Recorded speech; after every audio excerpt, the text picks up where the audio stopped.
The summer heat pressed down on Red Hollow's wooden platform like a hand trying to crush something already broken. Evelyn Cross stepped off the train expecting a husband, maybe a difficult one, but at least a man who'd honor the contract he'd signed. What she got instead was laughter, cruel, public, meant to cut deep. Victor Hale stood 20 feet away, arms crossed, watching her like she was livestock he'd decided not to buy. The whole town gathered to witness her humiliation, faces twisted with amusement at the mail-order bride nobody wanted. But Evelyn didn't cry, didn't beg, didn't run. She just stood there, jaw set, staring back at every single person who thought her shame was entertainment. Hit that like button and drop a comment with your city so I can see how far this story travels. The train had been 3 hours late, which meant Evelyn had been standing in the suffocating heat of that cattle car for 3 hours longer than planned, her dress soaked through with sweat, her hair plastered to her neck in damp strands that no amount of pinning could fix. She'd tried to freshen up in the last 10 minutes before arrival, dabbing at her face with a handkerchief that had long since stopped being useful, but the Wyoming sun had already won that fight. She descended the iron steps carefully, one hand gripping the rail, the other clutching a worn leather suitcase that held everything she owned. Her boots hit the platform with a hollow thud that seemed too loud in the sudden quiet. That's when she realized everyone had stopped talking. The station platform was packed, more people than she'd expected for a town this size. Men in dusty work clothes, women in sun-faded calico, children darting between legs like nervous dogs. But every single face had turned toward her, and the expressions weren't welcoming. A woman near the water barrel whispered something behind her hand. A man in a black hat laughed, low and mean. Evelyn's stomach tightened, but she kept her chin up, scanning the crowd for the man she'd come to meet. Victor Hale. She'd memorized his description from the letters. Tall, broad-shouldered, dark hair graying at the temples. Successful rancher, respected businessman, looking for a practical woman to help run his household. She'd written back honestly, 28 years old, no family left, educated enough to manage books and correspondence, strong enough for hard work. She hadn't lied about anything, including the fact that she wasn't a beauty. Victor had written back quickly, enthusiastic even, sent money for the train ticket without hesitation. Now, standing on this platform with dozens of strangers staring at her like she was a circus act, Evelyn felt the first cold thread of doubt work its way down her spine. "That's her," someone said, loud enough to carry. "That's the one Hale ordered." More laughter, sharper this time. A man stepped forward from the crowd, tall, well-dressed in a dark suit that looked expensive, even covered in trail dust. His face was handsome in a hard way, all angles and confidence. He looked at Evelyn the way a buyer looks at a horse with a limp. "Miss Cross," he said. Not a question, a statement, flat and final. "Mr. Hale?" Evelyn's voice came out steady despite the hammering in her chest. He didn't answer right away, just looked her up and down slowly, deliberately, making sure everyone watching understood what he was doing. His mouth curved into something that wasn't quite a smile. "You're not what I expected." The words landed like a slap. Evelyn felt heat flood her face. Not embarrassment, not yet, but anger, pure and bright and dangerous. The letters, the letters didn't mention you'd be quite so... He paused, pretending to search for a polite word. The crowd waited, eager. Plain. Someone behind her snickered. Evelyn's fingers tightened around the suitcase handle. "I was honest in my correspondence. I told you I wasn't..." "You told me you were practical," Victor interrupted. "You told me you could manage a household. You didn't tell me I'd be the laughingstock of the territory for bringing in a woman who looks like she's been rode hard and put away wet." The laughter wasn't hidden anymore. It rolled through the crowd like a wave, and Evelyn felt it hit her from all sides. Women covered their mouths, but their eyes were bright with cruel amusement. Men nudged each other, grinning. Evelyn stood perfectly still. She'd been poor before. She'd been hungry. She'd buried her parents and her brother in the same month and walked away from the only home she'd ever known because staying meant slow starvation. She'd survived things that would have broken softer people, but she had never, not once in her 28 years, been mocked like this. Not publicly, not by a man who'd signed a legal contract and cashed her hope like it was a check he could afford to bounce. "You signed an agreement," she said quietly. Victor's smile widened. "I signed an agreement for a wife. Not this." The law doesn't care what you expected. Evelyn's voice was getting louder now, carrying across the platform. You entered into a legal marriage contract. I have the papers. Papers. Victor laughed, shaking his head like she'd said something adorably stupid. Sweetheart, you really think a judge is going to force me to honor a contract when you clearly misrepresented yourself? I didn't misrepresent anything. You wrote that you were capable. Look at you. You can't even manage to arrive looking presentable. Something inside Evelyn snapped, but she didn't let it show on her face. She just stood there, meeting his eyes, refusing to look away first. The crowd was getting restless now, sensing the entertainment might be winding down. I'll give you train fare back to wherever you came from, Victor said, reaching into his coat pocket. Consider it a kindness. More than you deserve, honestly, but I'm not a cruel man. He pulled out a fold of bills and held them out like he was feeding a stray dog. Evelyn didn't move. Take the money, Victor said, his voice harder now. Get back on that train. Go home. I don't have a home. The words came out flat, stripped of everything except truth. I sold everything I had to come here. You knew that. I wrote it in the second letter. Victor's expression didn't change. Not my problem. You sent money for the ticket. You signed the contract. I changed my mind. He shoved the bills toward her again. Take it and go. Evelyn looked at the money. It was probably more than she'd spent getting here, but that wasn't the point. The point was that this man had lied. He'd made promises, legal ones, and now he was trying to buy his way out of them while half the town watched and laughed. She didn't take the money. Victor's jaw tightened. You're making this harder than it needs to be. You're breaking a legal contract. Christ. Victor stuffed the bills back in his pocket. You want to talk about contracts? Fine. You misrepresented yourself in correspondence. That voids the agreement. Any judge would agree. I didn't lie about anything. You sure as hell didn't tell me you'd look like something the cat dragged in. The crowd was eating it up now, whispering and pointing. Evelyn could feel their eyes on her like heat from a stove, could hear the judgment in every muffled laugh. And then a different voice cut through the noise. That's enough. Everyone turned. A man stepped onto the platform from the side stairs, tall, lean, weathered in a way that suggested work rather than age. He wore simple rancher's clothes, nothing fancy, and his face had the kind of stillness that made people nervous. Dark hair, dark eyes, expression completely unreadable. Victor's smile didn't falter, but something shifted in his posture. Bennett, this doesn't concern you. The man, Bennett, looked at Evelyn for a long moment, then back at Victor. You're making a scene. I'm handling a private matter. Doesn't look private.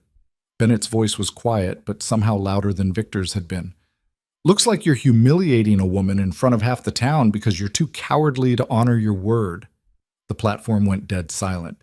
Victor's face flushed dark. Watch your mouth. I'm watching you. Bennett stepped closer, not aggressive, just deliberate. You brought her here.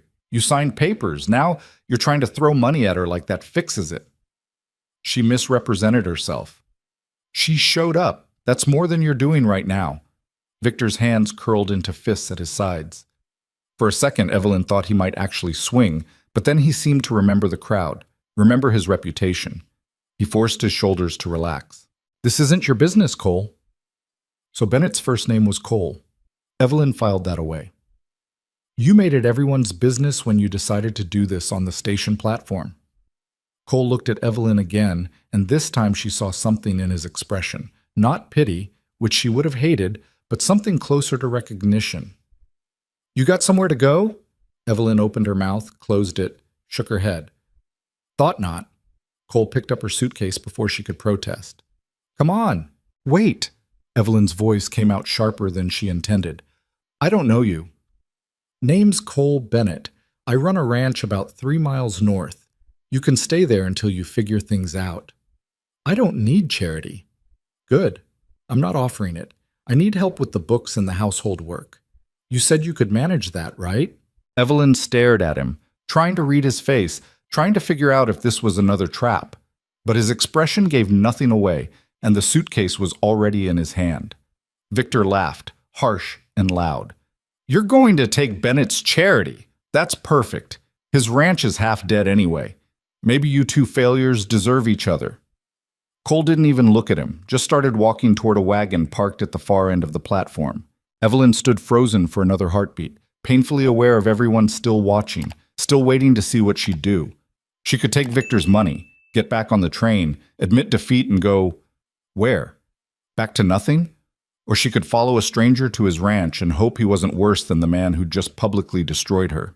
Neither option was good, but at least one of them didn't involve running.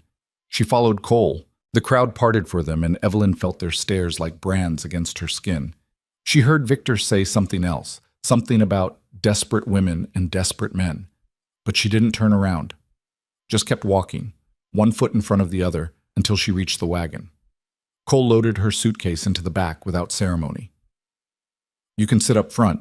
Evelyn climbed up, her hands shaking now that no one could see them clearly. Cole swung up beside her and took the reins without a word. Why are you helping me? She asked as they pulled away from the station. Cole didn't answer right away. He guided the wagon down the main street, past buildings that looked tired and worn, past people who stopped to stare. When they reached the edge of town, he finally spoke. Because Victor Hale is a bastard, and I don't like seeing people get kicked when they're down. That's it? That's it. Evelyn studied his profile, hard jaw, lines around his eyes from squinting in the sun, mouth set in a way that suggested he didn't smile much. What's he got against you?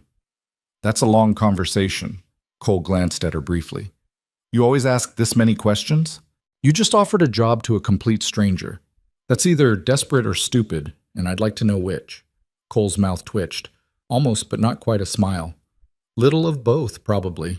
They rode in silence for a while, the town falling away behind them, replaced by open country that stretched in every direction, dry grass, distant hills, sky so big it made Evelyn's chest tight. She'd grown up in Ohio, where the world felt smaller, more contained. This land looked like it could swallow a person whole. The ranch, Cole said eventually. It's not much right now. My wife died 2 years ago, and I haven't been able to keep up with everything. Place is falling apart. I'm sorry about your wife. He nodded, didn't elaborate. What kind of help do you need? Everything. Books are a mess. House is worse. Fields need work. Honestly, I could use another pair of hands even if you couldn't do anything else. I can work. I figured. He shot her another quick look. You stood up to Hale. That takes spine. Or stupidity. Maybe. But you didn't cry. Most people would have. Evelyn didn't know what to say to that, so she stayed quiet, watching the landscape roll past. After another mile or so, Cole spoke again. About the arrangement. It's temporary. You help me get things organized. I'll give you a place to stay and enough money to move on when you're ready. Fair wage, nothing charitable. You don't owe me anything beyond the work. Why would you trust me? I don't, but I'm desperate and you're stuck, so we might as well help each other. It was the most honest thing anyone had said to her in months. All right, Evelyn said. Temporary. Temporary, Cole agreed. The ranch appeared over a low rise, a house that had seen better days, a barn with gaps in the roof, fences that sagged in places. It looked exactly like what Cole had described, a place that was dying slowly, waiting for someone to either save it or let it go. Cole pulled the wagon up to the house and set the brake. It's not fancy. I didn't expect fancy. He grabbed her suitcase and led her inside.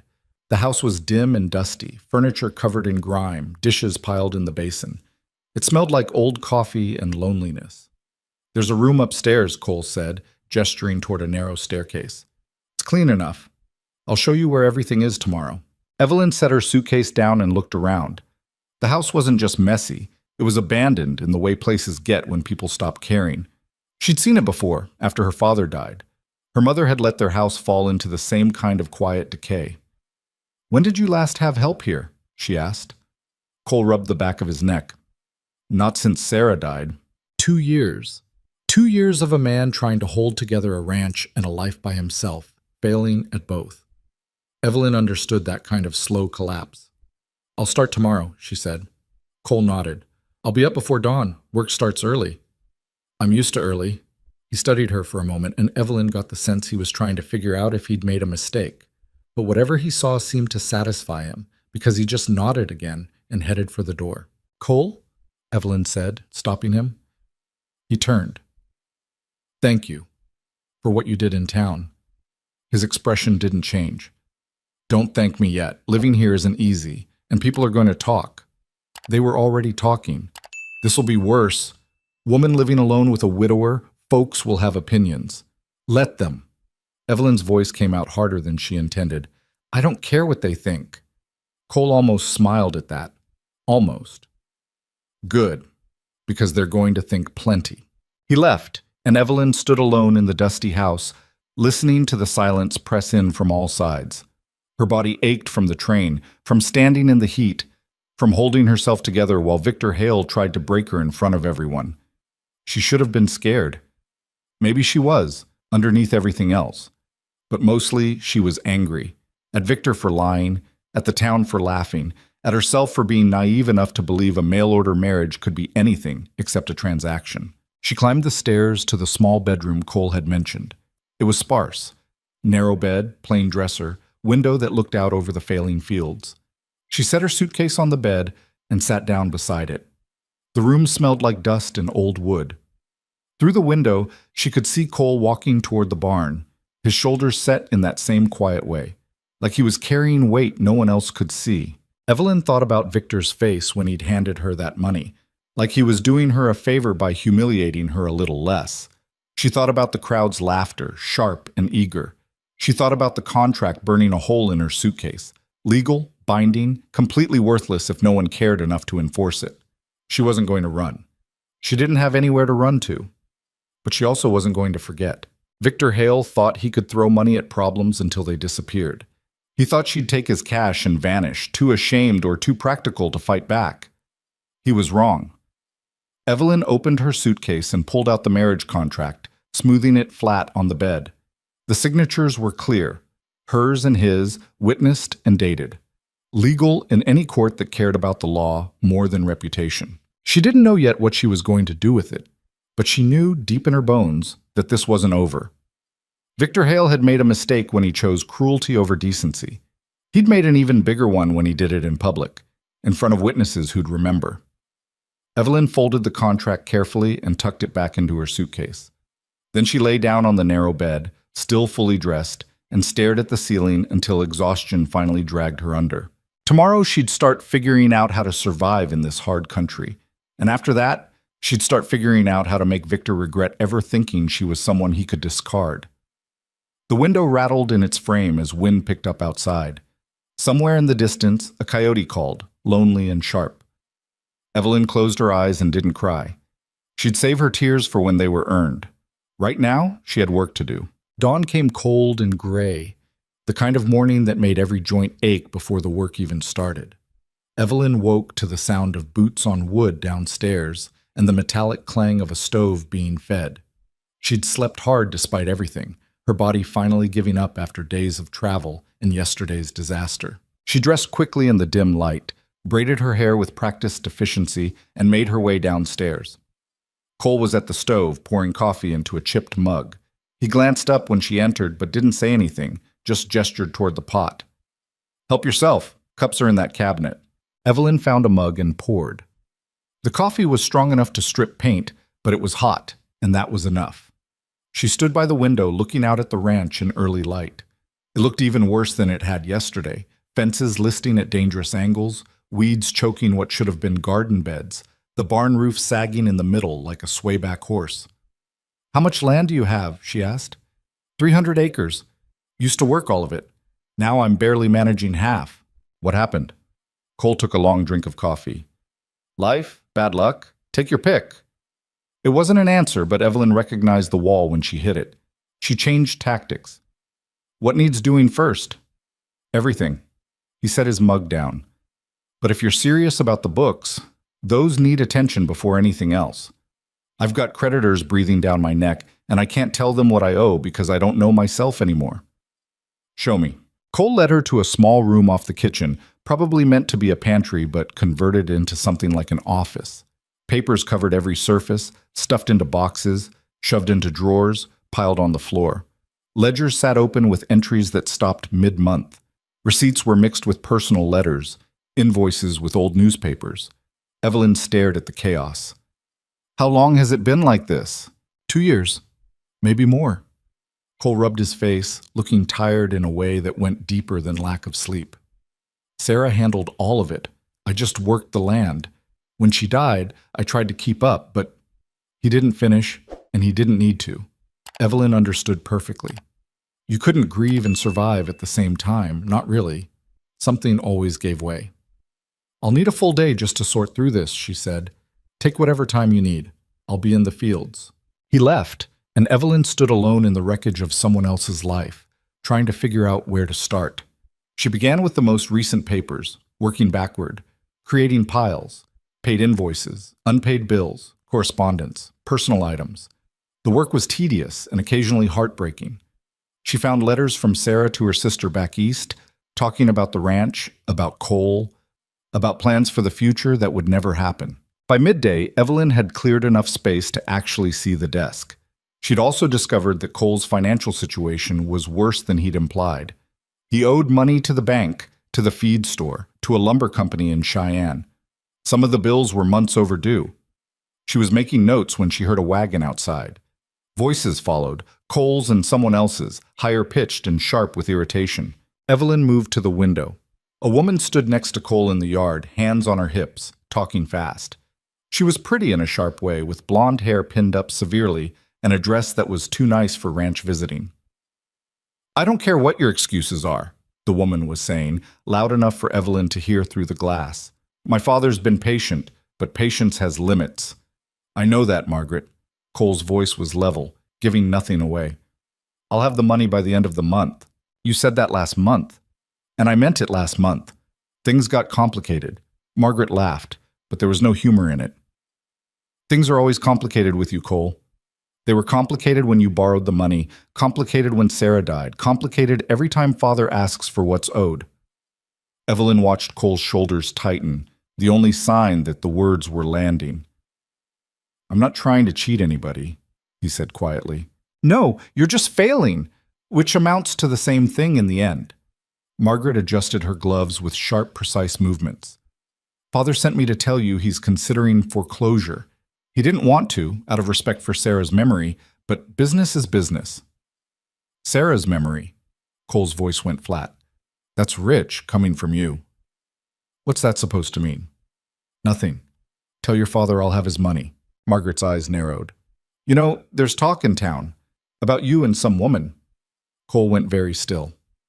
Victor Hale's mail-order bride, Margaret continued, clearly enjoying this part. The one he sent packing. People are saying she's living here now. With you. People always say something. Is it true? I hired help, that's all. Margaret's smile was razor-thin. Help. How convenient. And how fast you moved to offer it. Right there on the platform for everyone to see. Almost like you were waiting for the opportunity. I wasn't waiting for anything. No? Because it looked to me like you couldn't wait to play the hero. Poor Cole Bennett, still pining after? That's enough. Cole's voice didn't get louder, but something in it made Margaret stop mid-sentence. Tell your father he'll get his money. Now get off my land. Margaret's face flushed, but she climbed back into her wagon without another word. She snapped the reins harder than necessary, and the horses lurched forward, carrying her down the rutted drive toward the main road. Cole stood in the yard for a long moment, staring at nothing. Then he turned and saw Evelyn in the window. Their eyes met briefly before she stepped back, embarrassed to have been caught watching. She returned to the desk, but her mind wasn't on the papers anymore. She was thinking about Margaret's words, the way she'd said still pining, the venom behind Sarah's memory. Cole came in a few minutes later, moving past the office doorway without stopping. Cole, Evelyn called. He paused, turned back. How much do you owe her father? His jaw worked. $800. Evelyn's stomach dropped. $800 was a fortune. By the end of the month? That was the agreement. Do you have it? No. The word hung there, blunt and final. Then what are you going to do? Evelyn asked. Cole leaned against the door frame, exhausted. I don't know. Sell something, borrow from someone else, hope for a miracle. None of those sound like plans. They're not. He looked at her directly. I'm out of plans. That's why the place looks like this. That's why I'm desperate enough to hire a woman I met 5 minutes ago and drag her into a mess that's only going to get messier. Evelyn appreciated the honesty, even if she didn't like what it meant. Margaret said your wife used to handle things. Sarah was good with numbers, better than me. She kept us afloat even when the land gave us nothing. His voice went rough around the edges. After she died, I tried, but every time I sat at that desk, all I could think about was her sitting there, making it look easy. So you stopped trying. So I failed slower. Cole pushed off the door frame. Look, if you want to leave, I understand. This isn't what you signed up for, even as temporary help. Evelyn thought about it, really thought about it. She could walk away right now, ask Cole to drive her back to town, take Victor's money if he was still offering it, and disappear. It would be the smart thing to do. But smart hadn't gotten her anywhere good so far. I'm staying, she said, at least until I finish sorting this disaster. Cole studied her face like he was trying to figure out if she meant it. Whatever he saw must have convinced him, because he nodded once and left. Evelyn turned back to the papers, but her mind was already working on a different problem. $800 in 3 weeks. Impossible, unless... She pulled out the marriage contract from her suitcase upstairs and read it again, carefully this time, paying attention to the legal language she'd skimmed before. There was a clause about property rights, something about land transfers in the event of marriage. She didn't fully understand it, but she understood enough to know it might matter. The next morning, Evelyn decided she needed to go into town. Cole tried to talk her out of it. People are already talking, he said. You show up again this soon, it'll just make it worse. I need to find a lawyer. That stopped him. What for? To understand what Victor actually owes me under that contract. Cole set down the harness he'd been mending. Evelyn, let it go. Hale's got money and connections. You'll lose. Maybe, but I need to know what I'm losing first. He didn't like it, but he hitched the wagon anyway and drove her to town. They didn't talk much on the way. When they reached Red Hollow, Cole pulled up in front of a tired-looking building with a sign that read, Walter Boone, Attorney at Law. He's honest, Cole said. Doesn't have much business because of it, but he knows the law. Evelyn climbed down. Wait here? I'll be at the feed store. Find me when you're done. She watched him drive off, then turned to face the lawyer's office. The door was unlocked, and inside she found a small room crammed with books and papers that rivaled Cole's office for disorder. A man sat behind a desk, 50s, gray hair, glasses perched on his nose. He looked up when she entered. Help you? I need legal advice. Walter Boone gestured to a chair. Sit. What's the trouble? Evelyn sat and pulled out the contract. I came here to marry Victor Hale. He backed out. I want to know what that means legally. Boone took the contract and read it carefully, his expression neutral. When he finished, he set it down and removed his glasses. This is a valid contract, he said slowly. Signed, witnessed, everything proper. Problem is, enforcing it's another matter. Why? Because Victor Hale owns half this county, and judges don't like making enemies of men like that. But the law's flexible when powerful people want it to be. Boone leaned back in his chair. Miss Cross, I'll be straight with you. You could take this to court. You might even win, technically, but winning in court doesn't mean winning in practice. Hale will drag it out, make your life miserable, and even if you get a judgment, collecting it's a whole different battle. Evelyn felt frustration rising like heat. So he just gets away with it? Most likely. Then why have contracts at all? Boone smiled, tired and sad. Good question. I ask myself that about once a week. Evelyn stood to leave, but something made her turn back. What about the land clause? What does that mean? Boone picked up the contract again, squinting at the fine print. This clause, it's interesting. It says that upon marriage, certain property rights transfer to facilitate the establishment of a household. There's a specific parcel mentioned. Looks like it was meant as a settlement gift. He looked up. Did Hale ever mention land to you? No. He just talked about the ranch and household management.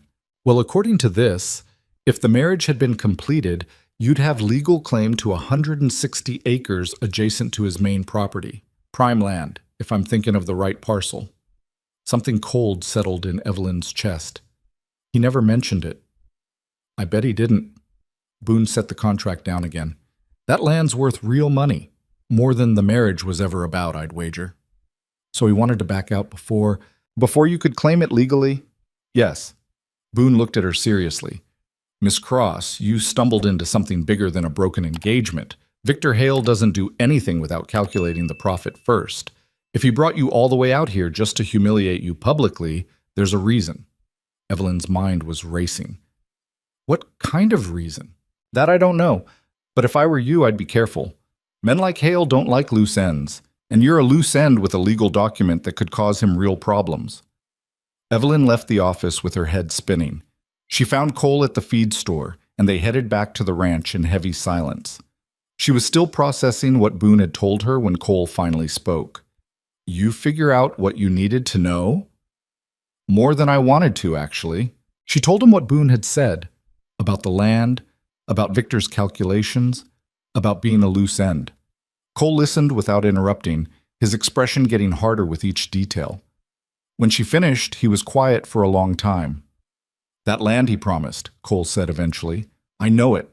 It borders my property on the east side. Good water access, flat enough for grazing. It's worth more than my whole ranch.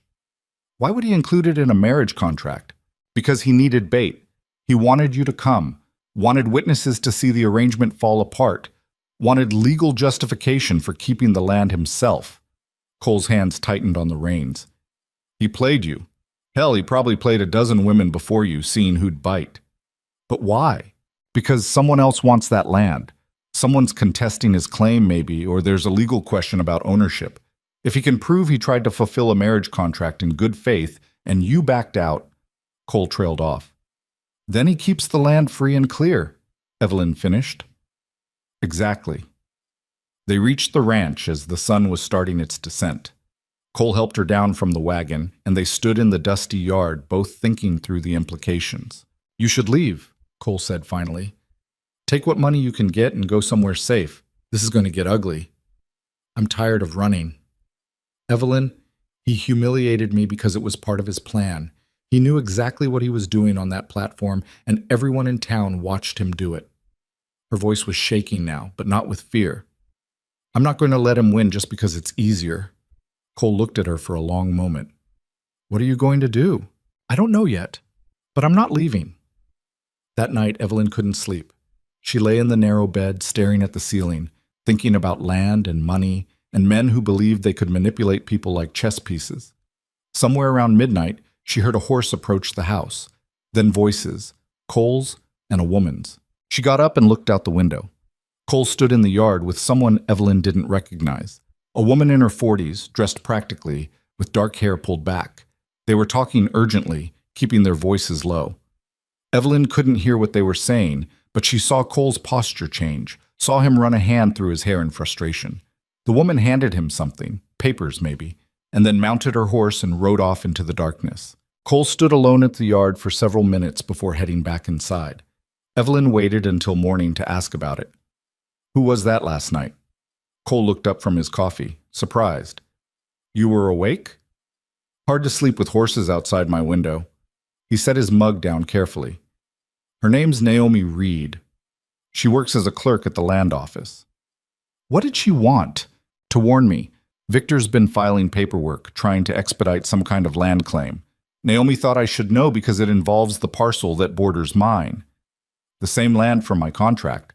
The same. Evelyn sat down across from him. Cole, this is bigger than just me, isn't it? Yeah. He looked tired. Victor wants that land. He's wanted it for years, ever since they found good water there. He's been trying to buy my ranch too, piece by piece, but I won't sell. If he gets that adjacent parcel, he can pressure me even harder, cut off my water access, make the land worthless. So he needs the land from my contract to destroy you. More or less. Evelyn let that sink in. And if I fight him legally, then you're in his way, and Victor doesn't handle obstacles well. They sat in silence, both understanding the weight of what they were facing. Finally, Evelyn spoke. Naomi, is she reliable? As reliable as they come. She's been trying to help people stand up to Victor for years. Hasn't made her popular, but she doesn't seem to care. I want to talk to her. Cole looked skeptical. Why? Because if Victor's filing paperwork, there's a trail, and trails can be followed. It took 2 days to arrange a meeting with Naomi. They met at her small house on the edge of town, after dark, away from prying eyes. Naomi was practical and direct, with the kind of sharp intelligence that came from watching powerful people make mistakes. "You're the woman from the station," Naomi said when Evelyn entered. It wasn't a question. "I am." "You've got guts, I'll give you that. Most women would have taken Hale's money and run." "I'm not most women." Naomi smiled at that, quick and approving. "No, I suppose you're not. Cole says you want to know about Victor's land dealings." "I want to know everything." Naomi pulled out a folder of documents, copies, she explained, made carefully and quietly over the past few months. "Victor's been working on this claim for over a year. He's piecing together different parcels, trying to build an empire. Your contract was part of it, but not all of it."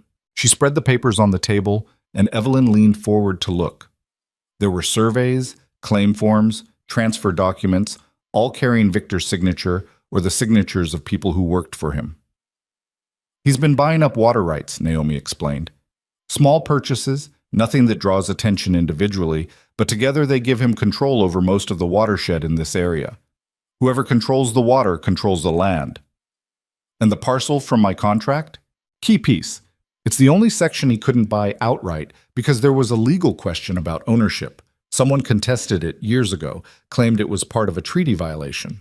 Victor couldn't touch it through normal channels, so he got creative." "The marriage contract?" "Exactly. If he marries someone and transfers the land as a marriage gift, the legal question becomes moot. The land gets absorbed into his holdings through a legitimate transaction." "But he didn't marry me." "No, but he made sure everyone saw that you backed out, not him. He's got witnesses. He's got the broken contract. He can argue he acted in good faith, and you failed to hold up your end." Evelyn felt sick. It was all theater, from start to finish, and Naomi's expression was sympathetic but hard. "Victor excels at theater. He makes people dance to scripts they don't even know they're following." "So what can I do?" Naomi looked at Cole, then back at Evelyn. "That depends. How far are you willing to go?" "As far as it takes?" "Even if it means making an enemy of the most powerful man in the county?" "He already is my enemy." Naomi nodded slowly. "Then we might have a chance. But you need to understand this won't be easy, and it won't be safe. Victor doesn't just win, he destroys people who oppose him. I'm not afraid of him." "Maybe you should be." But Evelyn wasn't listening anymore. She was looking at the papers spread across the table, seeing patterns, seeing connections. Somewhere in this mess of documents and signatures was the truth, and truth, properly wielded, could be a weapon. She looked up at Naomi and Cole, and something shifted in her chest. Not quite hope, not yet, but something close. Determination, maybe, or just pure stubborn refusal to let Victor Hale write the ending to her story. "Tell me everything," Evelyn said. "Every document, every transaction, every shady deal. I want to know it all." Naomi smiled, and this time it reached her eyes. "I was hoping you'd say that." They worked through the night, building a case from pieces that had been scattered deliberately to avoid scrutiny. By the time the sun rose, Evelyn understood exactly what Victor had done, and more importantly, she understood how to prove it. The problem with building a case against someone like Victor Hale was that he'd spent years making sure no single piece of evidence could hurt him. Every shady transaction had been split across multiple documents. Every questionable deal had been filtered through intermediaries. Every signature that mattered had been carefully distanced from his own hand. But Naomi had been watching him for a long time, and she'd learned to see patterns where others saw only paperwork. "Here," she said, pointing to a land transfer from 3 years ago. "Victor bought this parcel through a shell company. Nothing illegal about that, except look at the date." Evelyn leaned closer. The date was 2 weeks before the original owner had died in what was officially ruled an accident, a fall from a horse on a trail everyone knew he'd ridden safely for 20 years. "You think Victor had something to do with it?" Evelyn asked. Naomi's expression was careful. "I think the timing's convenient, and I think if you dig into every piece of land Victor's acquired in the past 5 years, you'll find a lot of convenient timing." Cole had been quiet, standing by the window and watching the empty street. Now he turned. "Even if we prove he's been stealing land, that doesn't help Evelyn with her contract." "No," Naomi agreed.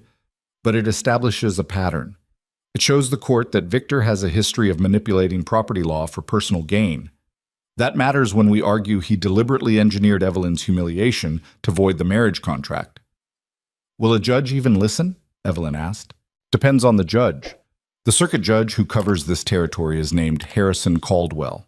He's old, stubborn, and doesn't like being played for a fool. If we can show him that Victor tried to manipulate the court system itself. Naomi trailed off, letting the implication hang. When does Judge Caldwell come through next? Cole asked. 3 weeks? Maybe 4 if the weather's bad. 3 weeks. The same timeline as Cole's loan deadline. Evelyn felt the pieces clicking together in her mind, but they formed a picture that made her stomach tight with anxiety. We need more than paperwork, she said slowly. We need witnesses, people who will testify about what Victor's done. Naomi and Cole exchanged a look that Evelyn couldn't quite read. That's the hard part, Naomi said finally. People are scared of Victor. He controls credit at the bank, supplies at the stores, work for half the men in town. You speak against him, you might wake up to find your loan called in or your job gone. Someone must be willing to talk. Maybe. But finding them without Victor hearing about it, Naomi shook her head. This town has ears, and most of them report back to him. They worked until dawn making copies of copies, hiding documents in places Victor wouldn't think to look. When Evelyn finally returned to Cole's ranch, exhausted and running on nothing but determination, she found a surprise waiting on the porch. A dead crow, nailed to the door. Cole saw it at the same time she did. His face went hard, and he pulled the bird down quickly before Evelyn could get a closer look. But she'd already seen enough. The deliberate placement, the message that didn't need words. Get inside, Cole said quietly. That was meant for me. I know. Get inside anyway. Evelyn went, but she stood at the window and watched Cole examine the porch, the yard, the approaches to the house. He moved like someone who'd done this before, checking for threats that might be hiding in plain sight. When he came back in, his expression was carefully neutral. Could be kids, could be someone who doesn't like you staying here. It's Victor. You don't know that. Yes, I do. And so do you. Cole didn't argue. He went to the stove and started making coffee, his movements precise and controlled in a way that suggested he was working very hard to stay calm. This is what he does, Cole said eventually. He escalates slowly, makes you nervous, makes you wonder what's coming next. Most people fold before he has to do anything serious. I'm not folding. I know. That's what worries me. They drank their coffee in tense silence. Evelyn's hands were shaking, and she hated herself for it. She wasn't scared of a dead bird. She was scared of what it represented, the certainty that Victor knew exactly what she was doing and had decided to do something about it. We need to move faster, she said. Faster how? I don't know yet, but we can't just wait for the judge to arrive while Victor picks us off piece by piece. Cole set his mug down with more force than necessary. Evelyn, listen to me. Victor doesn't play fair and he doesn't lose. You're talking about taking on a man who's crushed people for less than what you're planning. Then maybe it's time someone didn't back down. That's pride talking. No, it's survival. You think he's going to stop with threats? You think he'll just let me walk away now that I know about the land scheme? Evelyn's voice was rising despite her efforts to control it. I'm a witness to fraud, Cole. I'm evidence, and men like Victor don't leave evidence lying around. The truth of that hung between them, heavy and undeniable. Cole exhaled slowly. So what do you want to do? I want to make enough noise that he can't silence me without everyone noticing. How? Evelyn thought about it, turning possibilities over in her mind. The land office. If I file a formal complaint before Victor can bury it, that creates a public record. He can't make that disappear without raising questions. Naomi could help with that. She's already risking too much. If Victor finds out she's been copying documents, then we don't tell her. We just file the complaint ourselves. It was reckless, but reckless was starting to feel like the only option they had left. Evelyn spent the rest of the day drafting a formal complaint using the language from Boone's legal books, citing specific statutes about contract fraud and land claim manipulation. It wasn't perfect, but it was thorough, and more importantly, it named Victor Hale explicitly. They went to the land office the next morning, early enough that the street was mostly empty.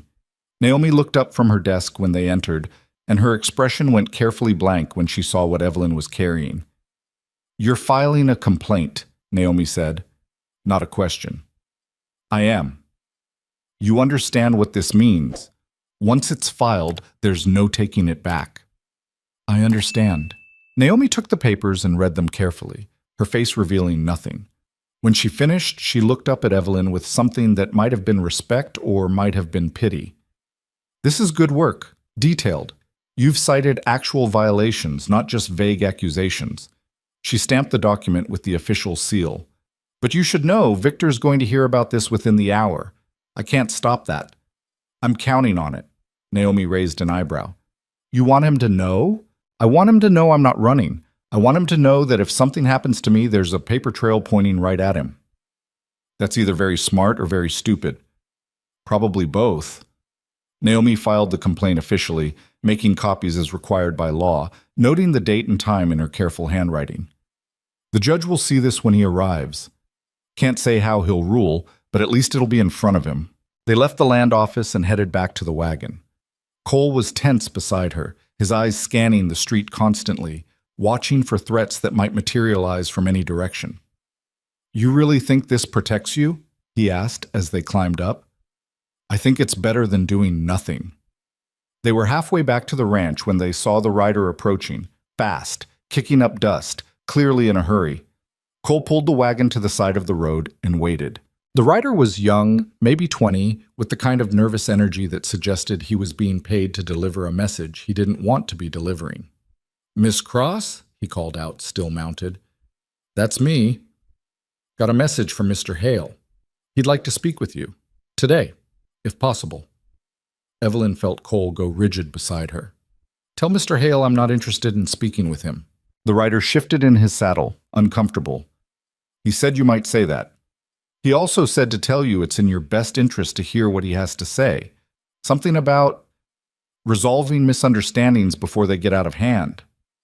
The only misunderstanding is his belief that I'm intimidated by dead birds and vague threats."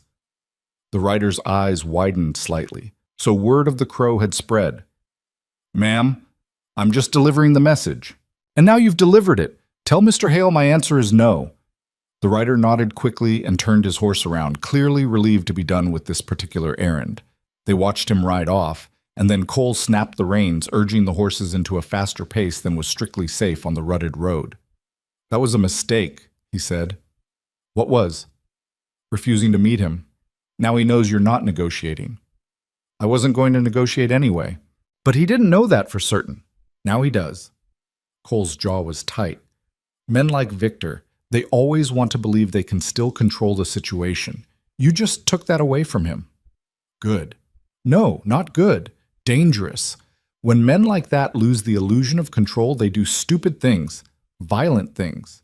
Evelyn wanted to argue, but she couldn't. Cole was right, and she knew it. She'd just escalated a situation that was already volatile, and she'd done it deliberately, without thinking through all the consequences. They reached the ranch to find another surprise waiting, this time a more welcome one. Walter Boone stood on the porch, looking rumpled and tired, a leather case at his feet. "Mr. Boone," Evelyn said, climbing down from the wagon. "I didn't expect to see you out here. Heard you filed a complaint this morning. Thought you might need some legal counsel about what comes next." "How did you already know about the complaint?" Boone smiled dryly. "Small town, big gossip. Your paperwork was very thorough, by the way. Almost professional. I used your law books as reference. I noticed. You missed a citation in Section 3, but otherwise it's solid." He picked up his case. "Mind if we talk inside? This conversation's going to take a while." They settled in Cole's kitchen, and Boone laid out exactly what Evelyn had gotten herself into. The complaint was legally sound, which meant Judge Caldwell would have to address it when he arrived. But Victor would fight it, hard, using every legal trick and delay tactic available. "He'll challenge your standing," Boone explained. "Argue that you don't have the right to file the complaint because the marriage never took place. He'll say you're a spurned woman making false accusations out of spite. But I have the contract, which he'll say you violated by failing to present yourself as agreed.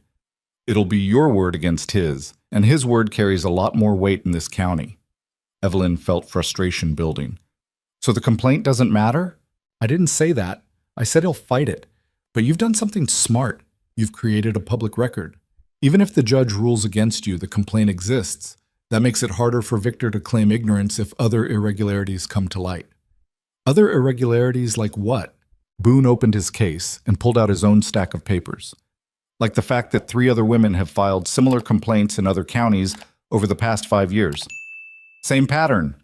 Mail-order marriage contracts with land transfer clauses, public humiliation, contract voided before the land changes hands. Evelyn stared at him. 3 others? At least. I've been digging since you came to my office. Victor's been running this scheme for years, always in different jurisdictions, always careful to keep the complaints separated so nobody sees the pattern. Until now. Until now, Boone agreed. If we can bring all 4 complaints together in front of Judge Caldwell, show him this is a systematic pattern of fraud, not a single misunderstanding. That's a case even Victor's money will have trouble burying. Cole leaned forward. Can you contact the other women? Get them to testify? I can try, but they're scattered across 3 territories, and tracking them down will take time we might not have. How much time do we have? Evelyn asked. Judge Caldwell arrives in 22 days, maybe less if he makes good time. 22 days to find 3 women who'd probably spent the last several years trying to forget the worst experience of their lives. 22 days to convince them to come back and face the man who'd humiliated them publicly. 22 days to build a case strong enough to take down someone as powerful as Victor Hale. It felt impossible. I'll do it, Evelyn said. Boone and Cole both looked at her. You'll do what? Boone asked carefully. I'll find them, the other women. If you give me their last known locations, I'll track them down and convince them to testify. Evelyn, Cole said slowly, that's hundreds of miles of travel. Through territories you don't know, looking for people who might not want to be found. So it's dangerous, and it's not your responsibility. Yes, it is. Victor did this to them because he thought he could. Because nobody would stop him. Because women like us are supposed to just accept humiliation and move on. Evelyn's voice was steady now, certain. If they won't testify, fine. But they deserve to know someone's fighting back. They deserve the choice. Boone studied her for a long moment. I can give you names and addresses, but I can't guarantee they're still there, or that they'll want to help. I'll take the chance. You'll need money for travel, hotels, food, train fare. I have the money Victor tried to give me on the platform. I kept it. Cole's head snapped around. You took his money? I picked it up after you walked away. Figured if he wanted me to have it, I'd use it to cause him problems. Cole almost smiled at that. Almost. Boone wrote out 3 names and addresses on separate pieces of paper, his handwriting neat and precise. Catherine Walsh, last known address in Laramie. Rebecca Klein in Cheyenne. Alice Morrison in Rawlins. They're all within a week's travel if you move fast. Evelyn took the papers and tucked them carefully into her pocket. I'll leave tomorrow. The hell you will, Cole said flatly. Excuse me? You're not traveling alone, not with Victor already making threats. I can take care of myself. Maybe, but you don't know this territory, and you don't know what to watch for. Cole stood up, decision made. I'm coming with you. You can't afford to leave the ranch for a week. I can't afford to have you get hurt or killed because I let you go alone. His tone left no room for argument. Besides, I know people in those towns. Might make finding these women easier. Evelyn wanted to protest, but truthfully, she was relieved. The thought of traveling alone through unfamiliar territory while Victor's people might be watching had scared her more than she'd wanted to admit. Fine, she said. We leave at dawn. Boone gathered his papers. I'll hold down the legal front here. Keep documenting everything Victor does, every move he makes. The more evidence we have, the harder it is for him to claim innocence. After Boone left, Evelyn and Cole spent the evening preparing for the journey. They packed light, enough for a week on the road, nothing that would slow them down. Cole cleaned his rifle and checked the ammunition, a practical precaution that made Evelyn's stomach tight with renewed anxiety. You really think Victor would try something violent? She asked. Cole looked up from the rifle. I think Victor's desperate, and desperate men do desperate things. The complaint you filed today, that backed him into a corner. He can't just buy his way out of this anymore. So we're in danger. We've been in danger since you decided to fight him. Cole set the rifle aside. But yeah, leaving town makes us more vulnerable, away from witnesses, away from people who might ask questions. Maybe I should go alone after all. Not a chance. They ate a quiet dinner, both lost in their own thoughts. Evelyn kept thinking about the three women whose names sat folded in her pocket: Catherine, Rebecca, Alice. Women who'd probably rebuilt their lives after Victor destroyed them. Women who might slam the door in her face when she showed up asking them to relive their worst memories. But she had to try. That night, Evelyn couldn't sleep again. She got up around midnight and went downstairs for water. Cole was sitting at the kitchen table, awake, staring at nothing. "Can't sleep either?" she asked. He shook his head, thinking about Margaret, about the money I owe her father. Evelyn had almost forgotten about the $800 debt in all the chaos. "What happens if you can't pay?" "He forecloses. Takes the ranch. I lose everything Sarah and I built together." Cole's voice was flat, resigned. "Been watching it come for 2 years now. Thought I'd have more time. Maybe if we win against Victor, you can use the land from my contract to—" "Don't," Cole cut her off gently. "That's your land if we win. Don't start planning to save me with it." "Why not? You're helping me." "I'm helping you because it's the right thing to do, not because I expect payment." They sat in silence for a while, and then Evelyn said something she'd been thinking about for days but hadn't voiced yet. "Why did Margaret say you were still pining, back when she came here about the debt?" Cole's expression closed off immediately. "That's old history." "Clearly not that old if she's still bringing it up." He didn't answer for a long moment. When he did speak, his voice was careful, measured. "Margaret and I knew each other years ago, before Sarah. She thought we'd end up married, and I thought, well, I don't know what I thought. But then I met Sarah, and everything changed. Margaret didn't take it well. No. And she's held on to it longer than makes sense, considering she married someone else and has a perfectly good life." Cole rubbed his face tiredly. "She likes to pretend I'm the one who can't move on, but really she's just angry I picked someone else. And her father owns your debt. Convenient, right? She made sure of that.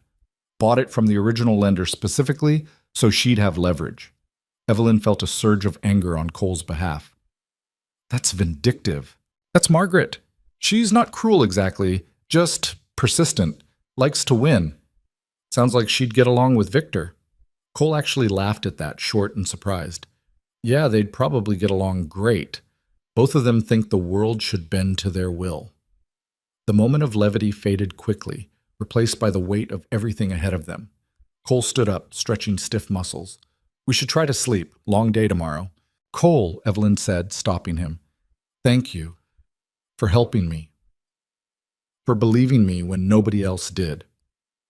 He looked at her, and something passed across his face, an expression she couldn't quite name. "You stood up to Hale on that platform. You didn't cry or beg or break. That's worth helping."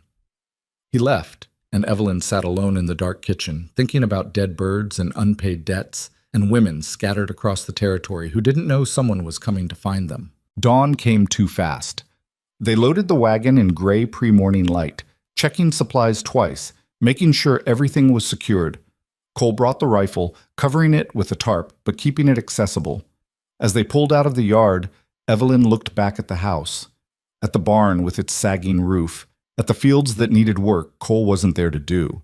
It felt like leaving something fragile and exposed, vulnerable to whatever Victor might do while they were gone. "Naomi will keep an eye on the place," Cole said, reading her thoughts. "She'll let us know if anything happens. And if something does happen, then we deal with it when we get back."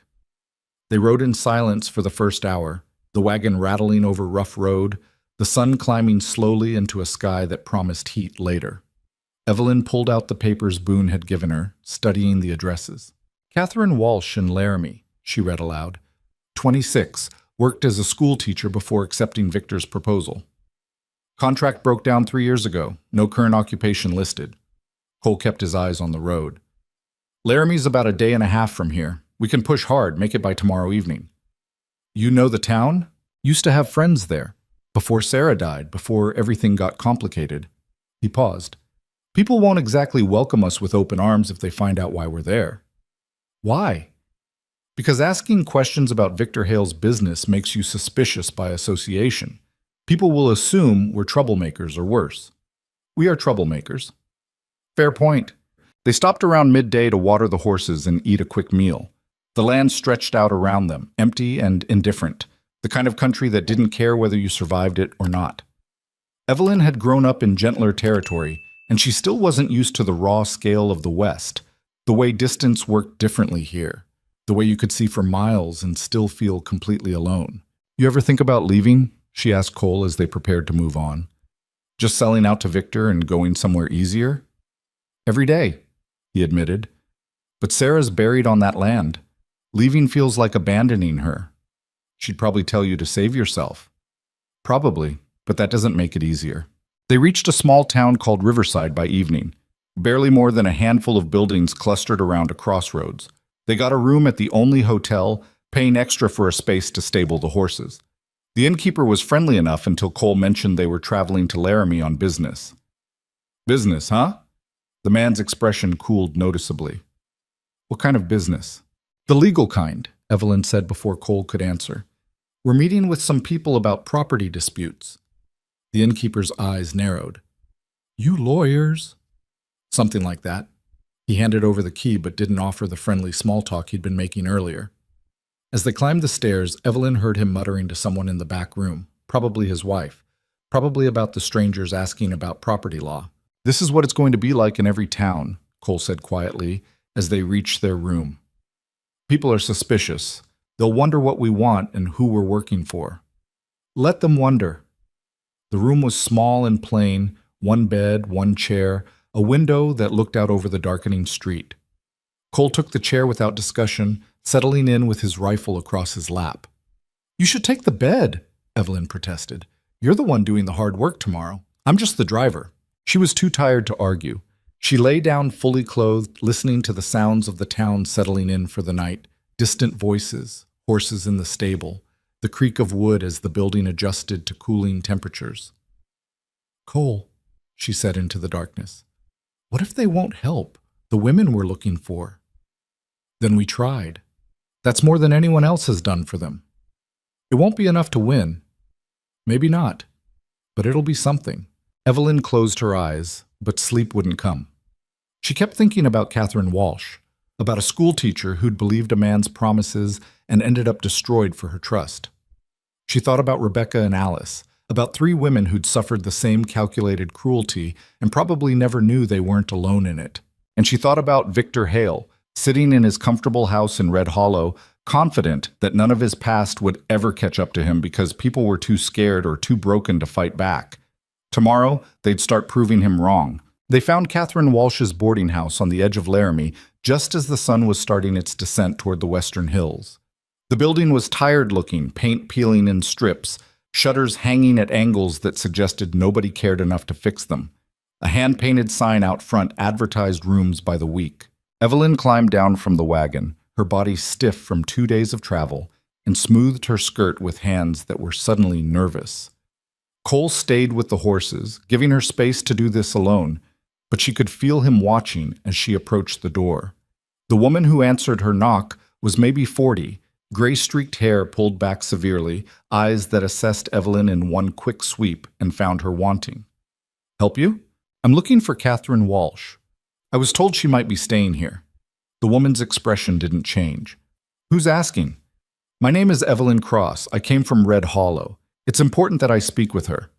Something flickered across the woman's face at the mention of Red Hollow. Recognition, maybe, or wariness. Wait here.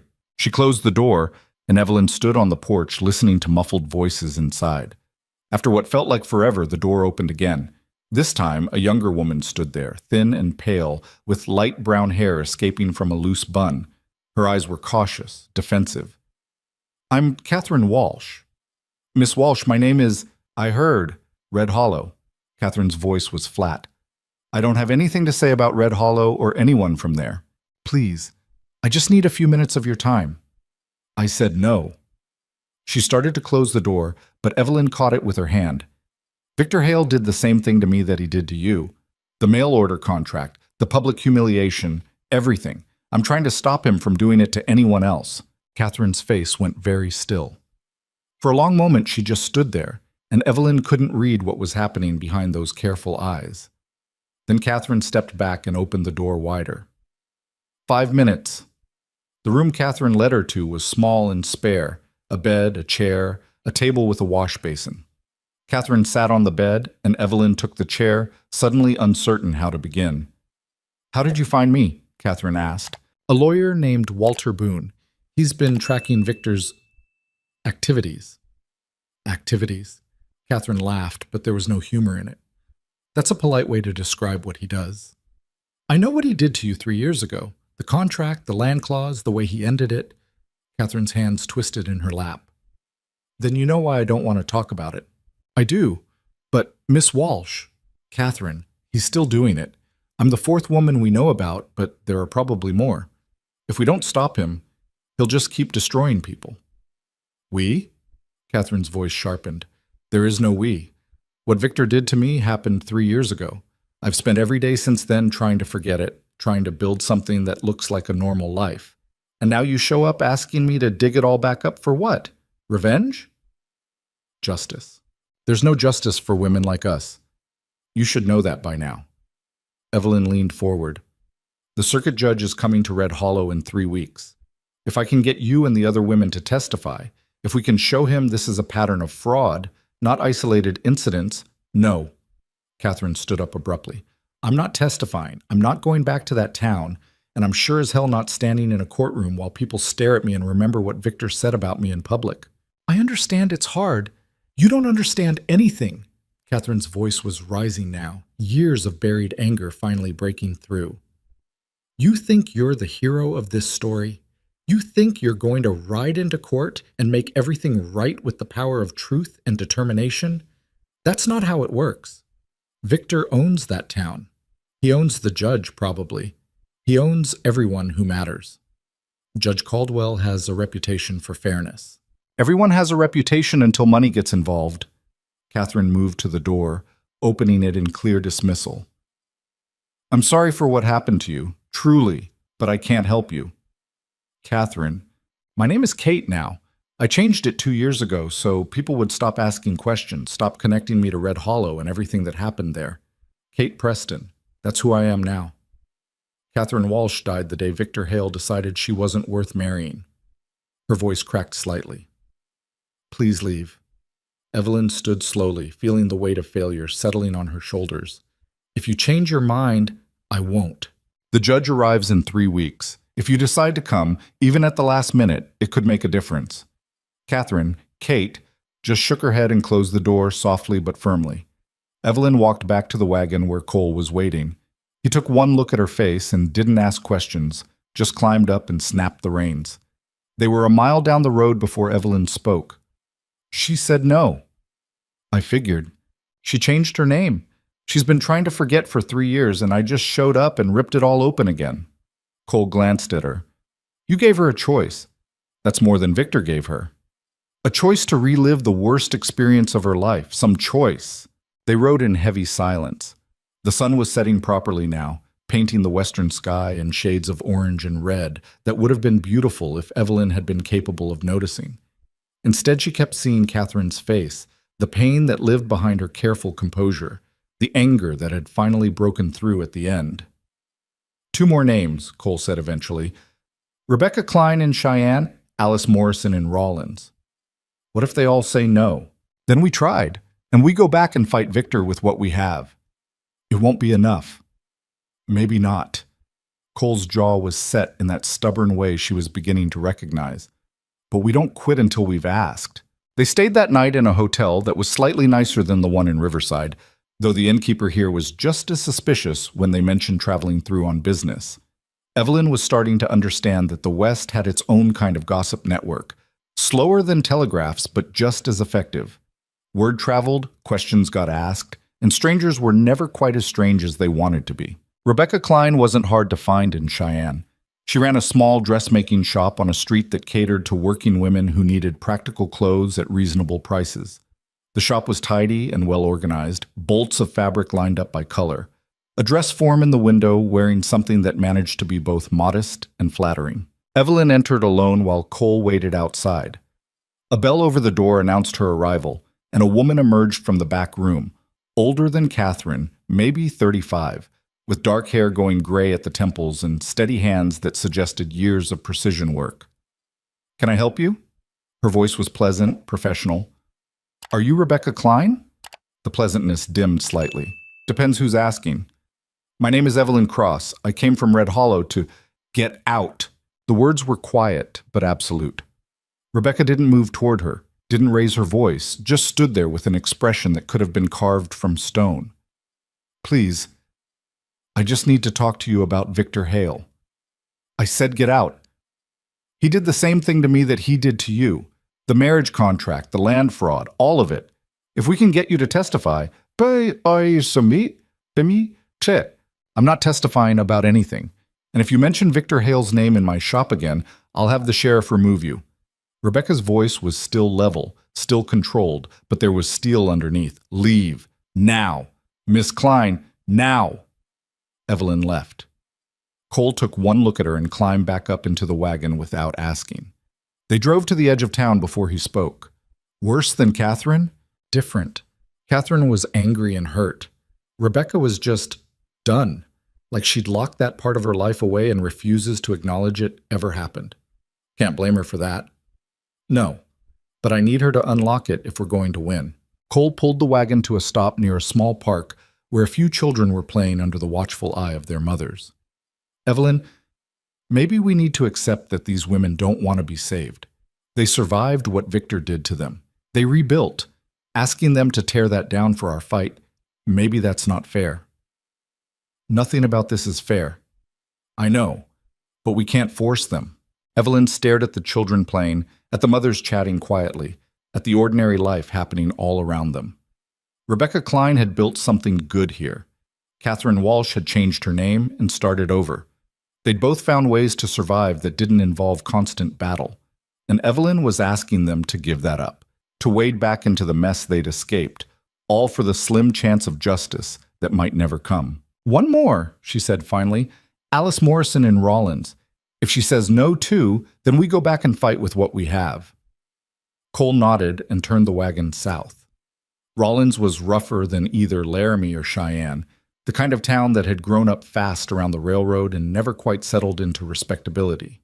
Saloons outnumbered churches, and the streets were muddy with a combination of recent rain and neglect. Alice Morrison's last known address was a small house on the outskirts, set back from the main road and surrounded by scraggly cottonwoods that probably provided decent shade in summer. The house itself was neat but worn, like someone was trying to maintain standards with limited resources. Evelyn knocked, expecting another rejection, already preparing herself for the long ride back to Red Hollow, empty-handed. The woman who answered was younger than she'd expected, maybe 24 or 25, with red hair pulled back in a practical braid and freckles scattered across her nose. She looked at Evelyn with open curiosity. "Help you?" "I'm looking for Alice Morrison."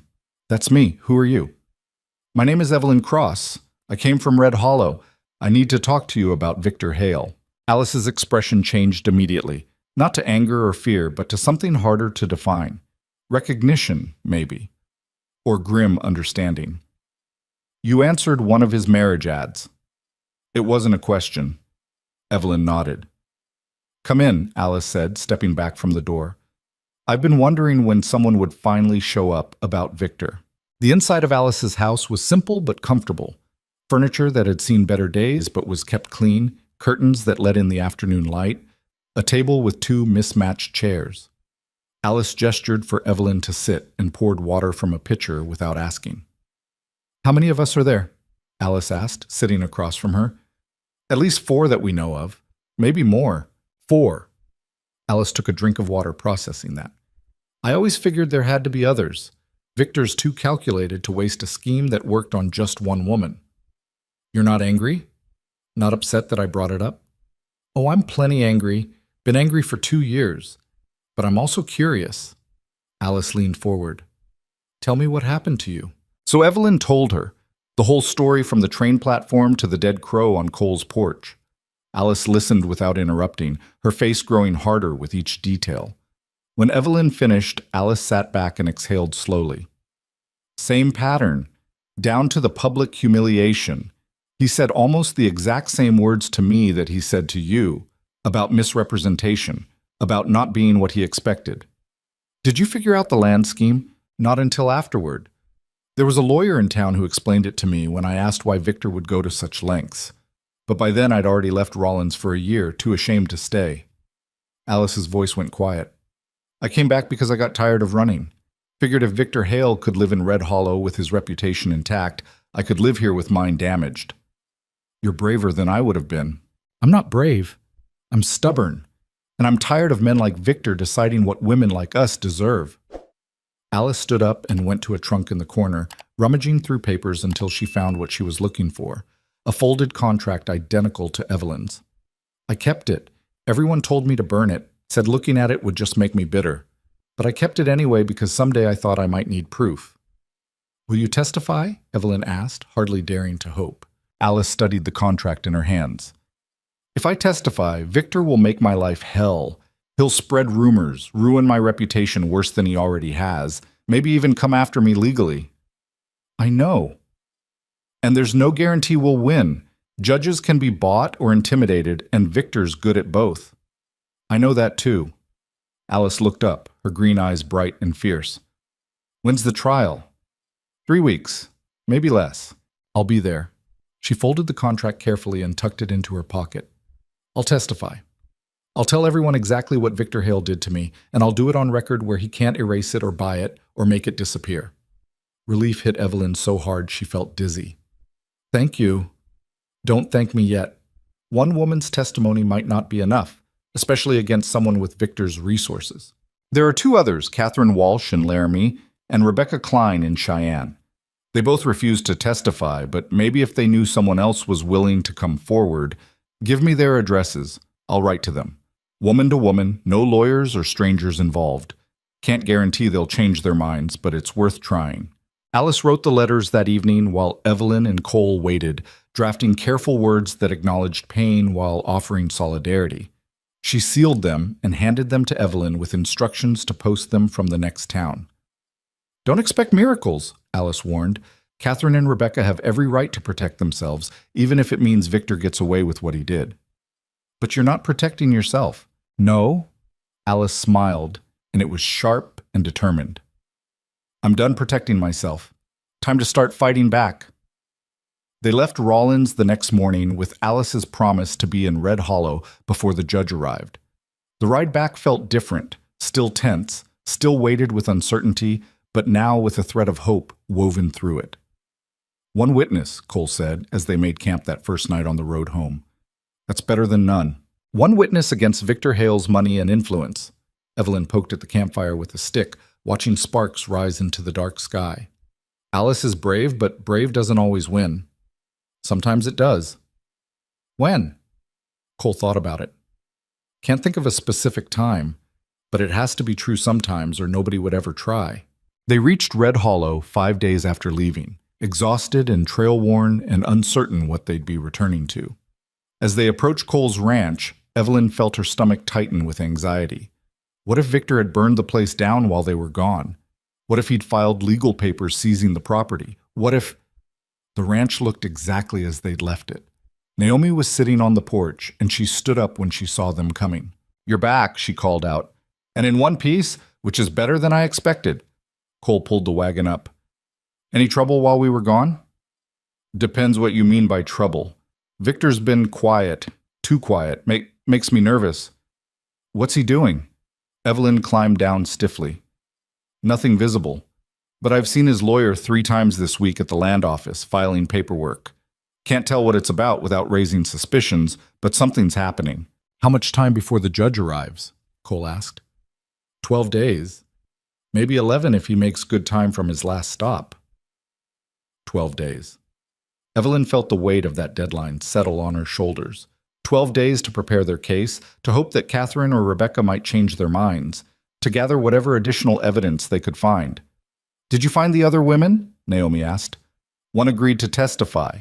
Alice Morrison from Rollins, the other 2 refused. One's better than none, but we need more than testimony. We need documents, evidence Victor can't deny or explain away. I thought you already had copies of his land transfers. I do, But they're copies, and Victor can argue they're forged or taken out of context. We need originals. We need letters in his handwriting. We need something so damning even his lawyers can't spin it. Where do we get that? Naomi looked uncomfortable. That's the problem. The kind of evidence we need is probably in Victor's house or his private office, places we can't access legally. So we access them illegally, Evelyn said. Cole and Naomi both stared at her. You're suggesting we break into Victor Hale's property, Cole said slowly. I'm suggesting we get the evidence we need by whatever means necessary. That's a crime. So is fraud. So is stealing land through fake marriage contracts. Victor breaks laws all the time. He just does it in ways that look legal on the surface. Naomi shook her head. Even if we wanted to try it, and I'm not saying we should, Victor's house is in town, always occupied, always visible. And his office is in the bank building, which means guards and locked doors. Then we find another way. But none of them could think of one that didn't involve significant risk. Over the next few days, they prepared for the trial as best they could. Boone came out to the ranch and drilled Evelyn on her testimony, what to say, what not to say, how to respond to hostile questions. Alice sent word that she'd be arriving 2 days before the judge, and that she'd tried writing to Catherine and Rebecca but hadn't received responses. Meanwhile, Victor's silence continued. No threats, no intimidation, no attempts to contact Evelyn or Cole directly. It was unnerving, like waiting for a storm that never quite arrived. He's planning something, Evelyn said one evening as she and Cole went over documents for the 10th time. Of course he is. So what do? We prepare for everything and hope we've covered enough. The breakthrough came from an unexpected source. 6 days before the judge was scheduled to arrive, a young man showed up at the ranch, nervous, jumping at sounds, clearly terrified but determined. He asked to speak with Evelyn privately. His name was Thomas, and he'd worked in Victor's household for 3 years as general help, tending horses, maintaining the grounds, running errands. 2 weeks ago, he'd been fired without explanation after accidentally overhearing a conversation between Victor and his lawyer. I didn't mean to listen, Thomas said, his voice shaking. I was putting away tools in the barn, and they came in talking about the trial, about how to handle it. Mr. Hale said something about making sure certain documents disappeared before the judge could request them. What kind of documents? Evelyn asked. Letters. Correspondence with other men about land deals. Mr. Hale's lawyer said they should burn them, but Mr. Hale said no, said he might need them later to prove his version of events. They were going to hide them instead. Do you know where? Thomas nodded. There's a safe in Mr. Hale's office at his house. Not the main office, a smaller one in his private study. He keeps personal papers there, things he doesn't want at the bank where other people might see them. Evelyn's heart was racing. Why are you telling me this? Because Mr. Hale fired me without paying what he owed, 2 months' wages gone, and when I asked about it, he threatened to make sure I never worked in this county again. Thomas's hands clenched into fists. I'm not a brave man, Miss Cross, but I'm tired of people like him treating people like me as disposable. You know what I'm going to ask next. You want to know if I can get you into the house. Can you? Thomas was quiet for a long moment. I still have a key to the back entrance. Mr. Hale never asked for it back, and I know the schedule. Thursday nights he plays cards at the saloon until late, and his housekeeper leaves by 8. That's tomorrow night? Yes, ma'am. Cole, who'd been listening from the doorway, spoke up. This is insane. If you get caught breaking into Victor's house, you'll be arrested. The trial won't matter because you'll be in jail. If we don't get those letters, we might lose the trial anyway. At least you'd lose it free. Evelyn turned to Thomas. What do you want in exchange for helping? Nothing, just the satisfaction of watching Victor Hale face consequences for once in his miserable life. She studied his face, trying to determine if he was trustworthy or if this was a trap Victor had orchestrated. But Thomas's fear seemed genuine, as did his anger. Sometimes desperation made people brave, or at least made them willing to do dangerous things. Tomorrow night, Evelyn said. Can you meet us after dark? Behind the old livery on the edge of town, 9 o'clock. Thomas stood to leave, then paused. Miss Cross, if this goes wrong, it won't. But if it does, don't tell them I helped. I've got a sister who depends on me, and if Victor finds out, I won't say anything. You have my word. After Thomas left, Cole and Evelyn stood in the yard, arguing about whether this was courage or stupidity. "You could lose everything," Cole said. "Your case, your freedom, maybe your life if Victor decides you're too much trouble to let live. And if I don't do this, we go into that courtroom with half a case and hope for the best. You know how that ends. Maybe we get lucky." "I'm tired of hoping for luck." Evelyn's voice was rising despite her efforts to stay calm. "Victor has broken every rule there is, and he's gotten away with it because people are too scared to fight back. I'm not going to be one of those people." "You're being reckless." "I'm being practical. We need evidence, and this is how we get it. Let me go instead." "No." "Evelyn?" "No.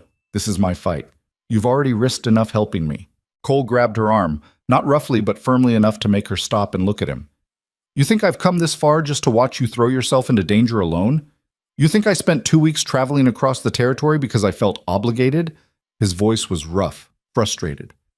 "I'm helping you because I want to. Because you deserve better than what Victor did to you. Because someone needs to stand up to bastards like him. And if it's going to be you, then I'm going to be standing right next to you."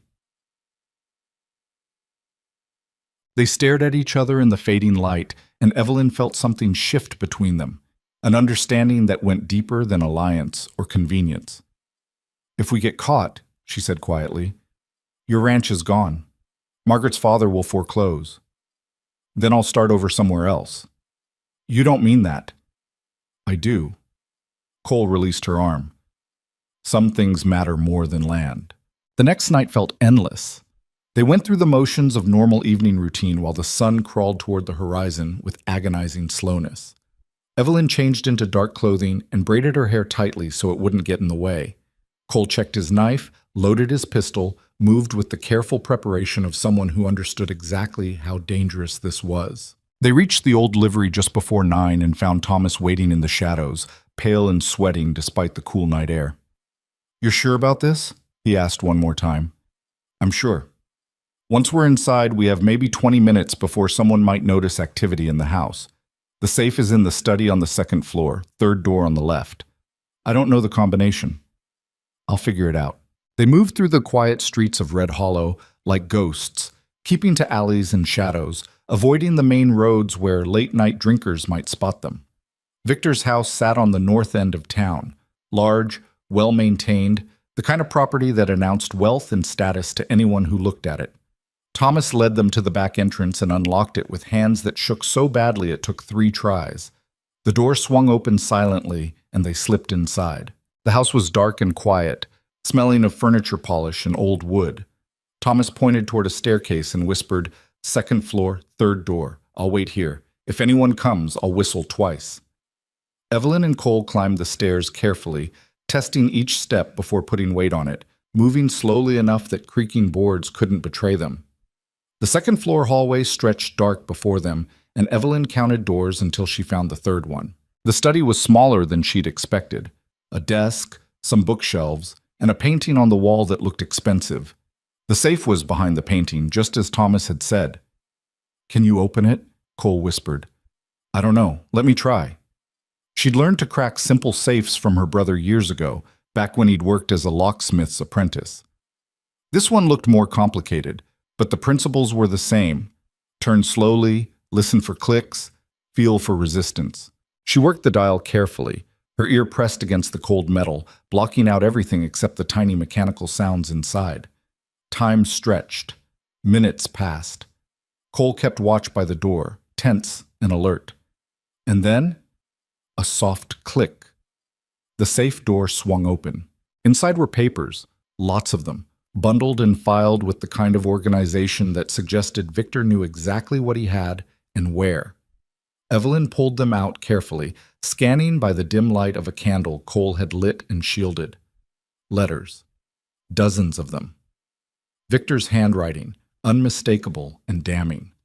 She read quickly, her heart pounding harder with each page. Letters to land speculators discussing how to acquire property through questionable means.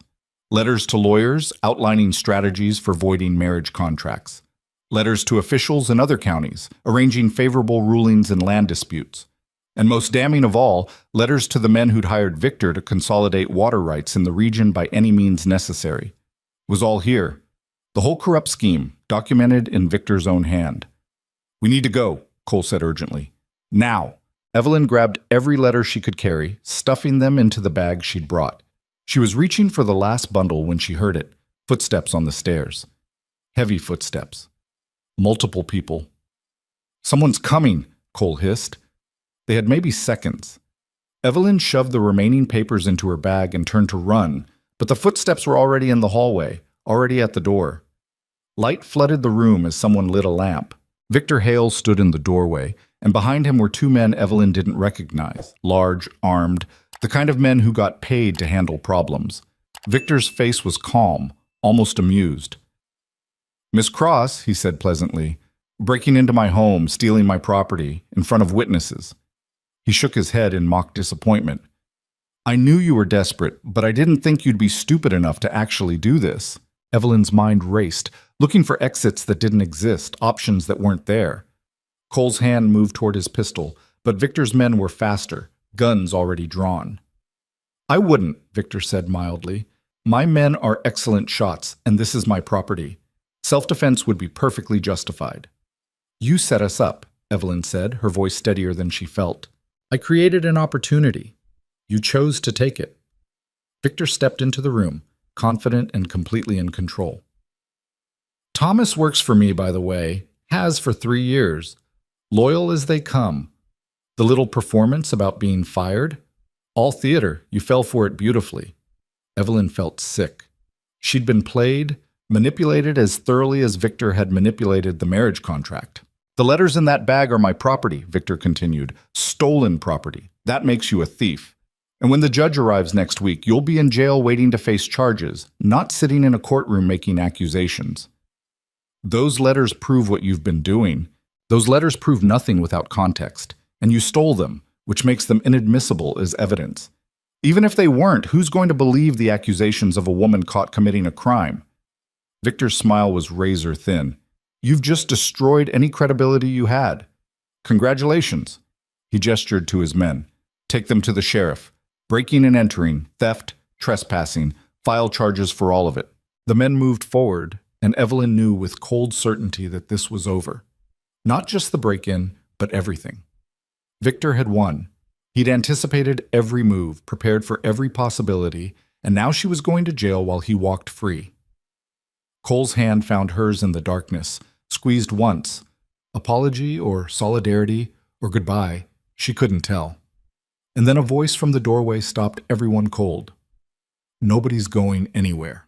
Judge Harrison Caldwell stood in the hallway, tall and gray-haired and radiating authority that made even Victor's hired men hesitate. Behind him stood the sheriff, looking uncomfortable, and Walter Boone, whose expression suggested he'd orchestrated something Evelyn didn't yet understand. Your Honor, Victor said smoothly, recovering quickly. I didn't expect you until next week. I arrived early. Lucky timing. Caldwell stepped into the room, his eyes taking in the scene, the open safe, the papers, Evelyn and Cole caught red-handed. Mr. Boone came to my hotel this evening with some interesting information about property disputes in this county.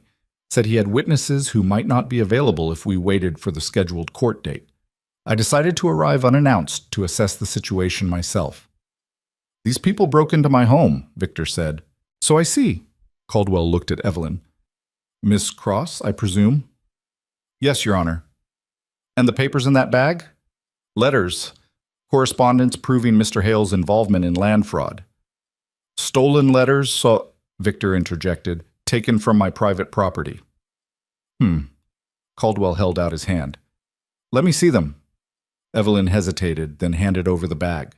She'd already lost everything. Might as well let the truth come out, even if it couldn't be used in court. Caldwell pulled out the letters and read them slowly, his expression unreadable. The room was silent except for the rustle of paper. Victor watched with barely concealed tension, and his men looked uncertain, caught between their employer and a federal judge. Finally, Caldwell looked up. Mr. Hale, these letters appear to document a systematic scheme to manipulate property law across multiple counties. They're private correspondence taken illegally. That's true. However, I find it interesting that a woman accused of filing a fraudulent complaint would risk jail time to steal letters she claims prove her case. That suggests either extreme stupidity or extreme conviction. He looked at Evelyn. Which are you, Miss Cross? Convinced, Your Honor. Convinced that Victor Hale has been destroying women's lives for years and that these letters prove it.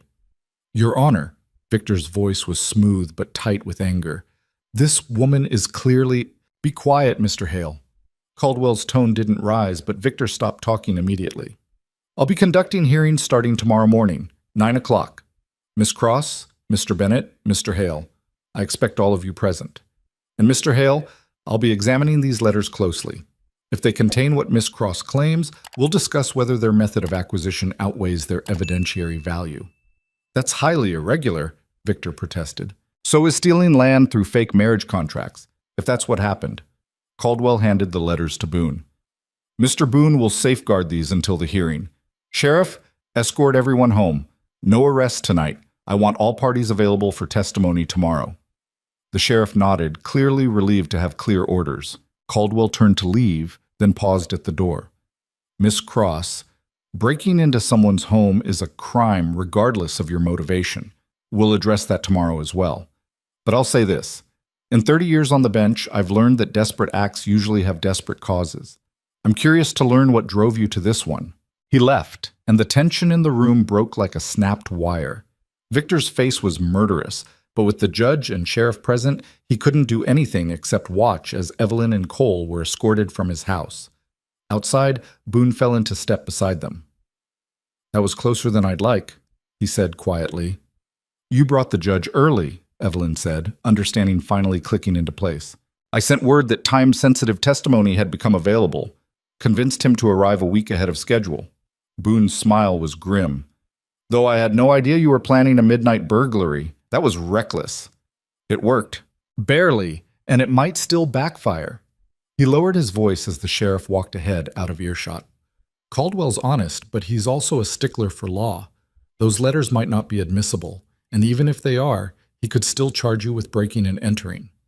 But at least he'll read them. At least he'll know the truth. Truth and justice aren't always the same thing, Boone warned. Tomorrow's hearing will determine which one matters more. They walked through the dark streets of Red Hollow, and Evelyn felt the weight of everything that had happened settle into her bones. Tomorrow would bring judgment, one way or another. Either the letters would be enough to destroy Victor's case, or her desperate gamble would destroy hers. But at least the truth was out. At least someone in power would finally see what Victor Hale really was. That had to count for something. That night stretched longer than any Evelyn had lived through. She sat in the small room at the boarding house Boone had arranged, unable to sleep, unable to think about anything except the hearing that would determine whether her desperate gamble had saved her or destroyed her. Cole had taken the room next door, and sometime around 3 in the morning she heard his footsteps pacing, heard the creak of floorboards that said he wasn't sleeping either. When dawn finally came, pale and hesitant through the dusty window, Evelyn felt hollowed out by exhaustion and anxiety. She dressed carefully in her best clothes, the same dress she'd worn on the train platform that first day, now cleaned and mended but still showing its age. It felt appropriate somehow, closing the circle. Cole knocked at 6. You ready? No, but I'm going anyway. They ate a silent breakfast at the boarding house dining room, food that tasted like nothing, coffee that sat heavy in Evelyn's stomach. Boone arrived at 8, carrying a leather case stuffed with documents and looking like he hadn't slept at all. Alice Morrison arrived last night, he said. She's staying at the hotel, waiting to testify. Still no word from Catherine or Rebecca. One witness is better than none, Evelyn said, repeating what they'd told themselves so many times it had become a prayer. Maybe. Depends on what Caldwell decides about the letters. They walked to the courthouse together, and Evelyn was surprised to find the building already crowded. Word had spread fast. Judge Caldwell arriving early, Victor Hale facing serious accusations, the mail-order bride who'd broken into his house. Red Hollow didn't get much excitement, and this qualified as the most dramatic thing to happen in years. People stared as Evelyn entered, some with curiosity, some with judgment, a few with something that might have been sympathy. She kept her eyes forward and her spine straight, refusing to give them the satisfaction of seeing her scared. The courtroom itself was plain: wooden benches, a raised platform for the judge, windows that let in morning light but not much air. Victor was already seated with his lawyer, a thin man named Prescott, who looked expensive and competent. Victor didn't acknowledge Evelyn's arrival, just sat with his hands folded, picture of calm confidence. Judge Caldwell entered promptly at 9, and everyone stood. He was exactly as imposing in daylight as he'd been last night. Tall, gray-haired, with eyes that seemed to see everything and forgive nothing. "Be seated," he said, his voice carrying easily through the room. "We're here to address several interconnected matters. Miss Evelyn Cross has filed a formal complaint alleging that Mr. Victor Hale engaged in systematic fraud through the use of marriage contracts designed to illegally acquire land. Mr. Hale has filed counter-accusations regarding Miss Cross's conduct, specifically breaking and entering and theft. We'll address both issues today." Prescott stood immediately. "Your Honor, if I may—" "You may not. I'll hear testimony in the order I determine." Caldwell looked at Evelyn. "Miss Cross, you'll testify first. Approach the witness stand." Evelyn's legs felt shaky as she walked forward and took the oath. Caldwell waited until she was seated, then leaned forward slightly. "Tell me what brought you to Red Hollow." So she told him. Everything. The mail order advertisement, the correspondence, the marriage contract with its land transfer clause. The arrival at the train station and Victor's public humiliation, Cole's intervention and the temporary work at his ranch. The discovery through Boone that Victor had done this before to other women, using the same pattern each time. Caldwell listened without interrupting, occasionally making notes. When she finished, he was quiet for a moment. "You have the original contract?" Boone stood and handed it over. Caldwell read it carefully, his expression revealing nothing. "Mr. Hale," Caldwell said without looking up, "this contract appears legitimate. Signed, witnessed, notarized. Do you dispute its authenticity?" Victor's lawyer answered, "We don't dispute the document's authenticity, Your Honor. We dispute Miss Cross's claim that she upheld her end of the agreement. The contract specifies a bride of good character and reasonable presentation. Miss Cross arrived in a condition that clearly violated those terms." "What condition?" "Disheveled, Your Honor. Unkempt. Not at all what Mr. Hale was led to expect based on her letters." Evelyn felt her face burn, but Caldwell's expression didn't change. "So your client is arguing that because Miss Cross arrived looking travel-worn after a 3-day train journey, the entire contract became void?" "The contract specified—" "I can read, Mr. Prescott. What I'm asking is whether your client seriously believes a judge will find that a woman's appearance after extensive travel constitutes grounds for voiding a legal marriage contract." Prescott hesitated, clearly realizing the argument sounded weaker when stated plainly. "Your Honor, there were other factors. Misrepresentation in correspondence, failure to disclose certain personal attributes." "What attributes?" "Miss Cross is not an attractive woman by conventional standards. Mr. Hale had reasonable expectations based on their correspondence that—" "Stop." Caldwell's voice was sharp. "Are you seriously arguing in my courtroom that a woman's physical appearance constitutes legal grounds for contract violation? In cases where that appearance was deliberately misrepresented, did Miss Cross send Mr. Hale a photograph?" "No, Your Honor." "Did she make specific claims about her appearance in her letters?" Prescott shuffled through papers. "She described herself as healthy and capable of hard work, both of which appear to be true. So where's the misrepresentation?" "She failed to disclose—" "That she's not beautiful?" Caldwell's tone could have frozen water. "Mr. Prescott, I've been a judge for 30 years. I've heard every legal argument there is, including some truly creative ones. But this might be the most insulting attempt at legal reasoning I've encountered. A woman's appearance is not a contractual term unless explicitly made one, and even then it would be legally questionable. Move on to actual grounds, or sit down." Prescott sat down. Victor's face had gone tight with controlled anger. Caldwell turned back to Evelyn. "Miss Cross, you mentioned discovering that Mr. Hale had done this before. Explain." "Mr. Boone found records of 3 other women who'd entered similar contracts with Mr. Hale over the past 5 years. The pattern was identical. Marriage contract with land transfer clause, public rejection, contract voided before the land could change hands." "Do you have testimony from these women?" "One of them is here, Your Honor, Alice Morrison. The other 2 refused to testify." "I'll hear from Miss Morrison next, but first let's address the letters." Caldwell gestured to Boone, who brought forward the stolen documents. Miss Cross, you obtained these by breaking into Mr. Hale's home. That's a crime. Why should I consider anything you acquired illegally? This was the moment everything balanced on. Evelyn took a breath. Because they proved the truth, Your Honor. And because Victor Hale has spent years manipulating the legal system to steal from people who couldn't fight back. He uses the law as a weapon, hiding behind its protections while violating its spirit. If the only way to expose that is to break a lesser law, then yes, I broke it. But I'd rather face punishment for theft than let him keep destroying lives with impunity. That's not how the law works, Miss Cross. I know, Your Honor, but sometimes the law protects the wrong people. Caldwell studied her for a long moment. That's a dangerous philosophy. So is letting powerful men do whatever they want because the law makes it too hard to stop them? Something flickered across Caldwell's face. Not quite approval, but maybe understanding. He picked up the first letter and read it aloud.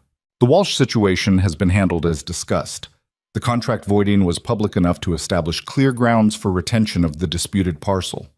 Recommend similar approach for future acquisitions where ownership questions exist.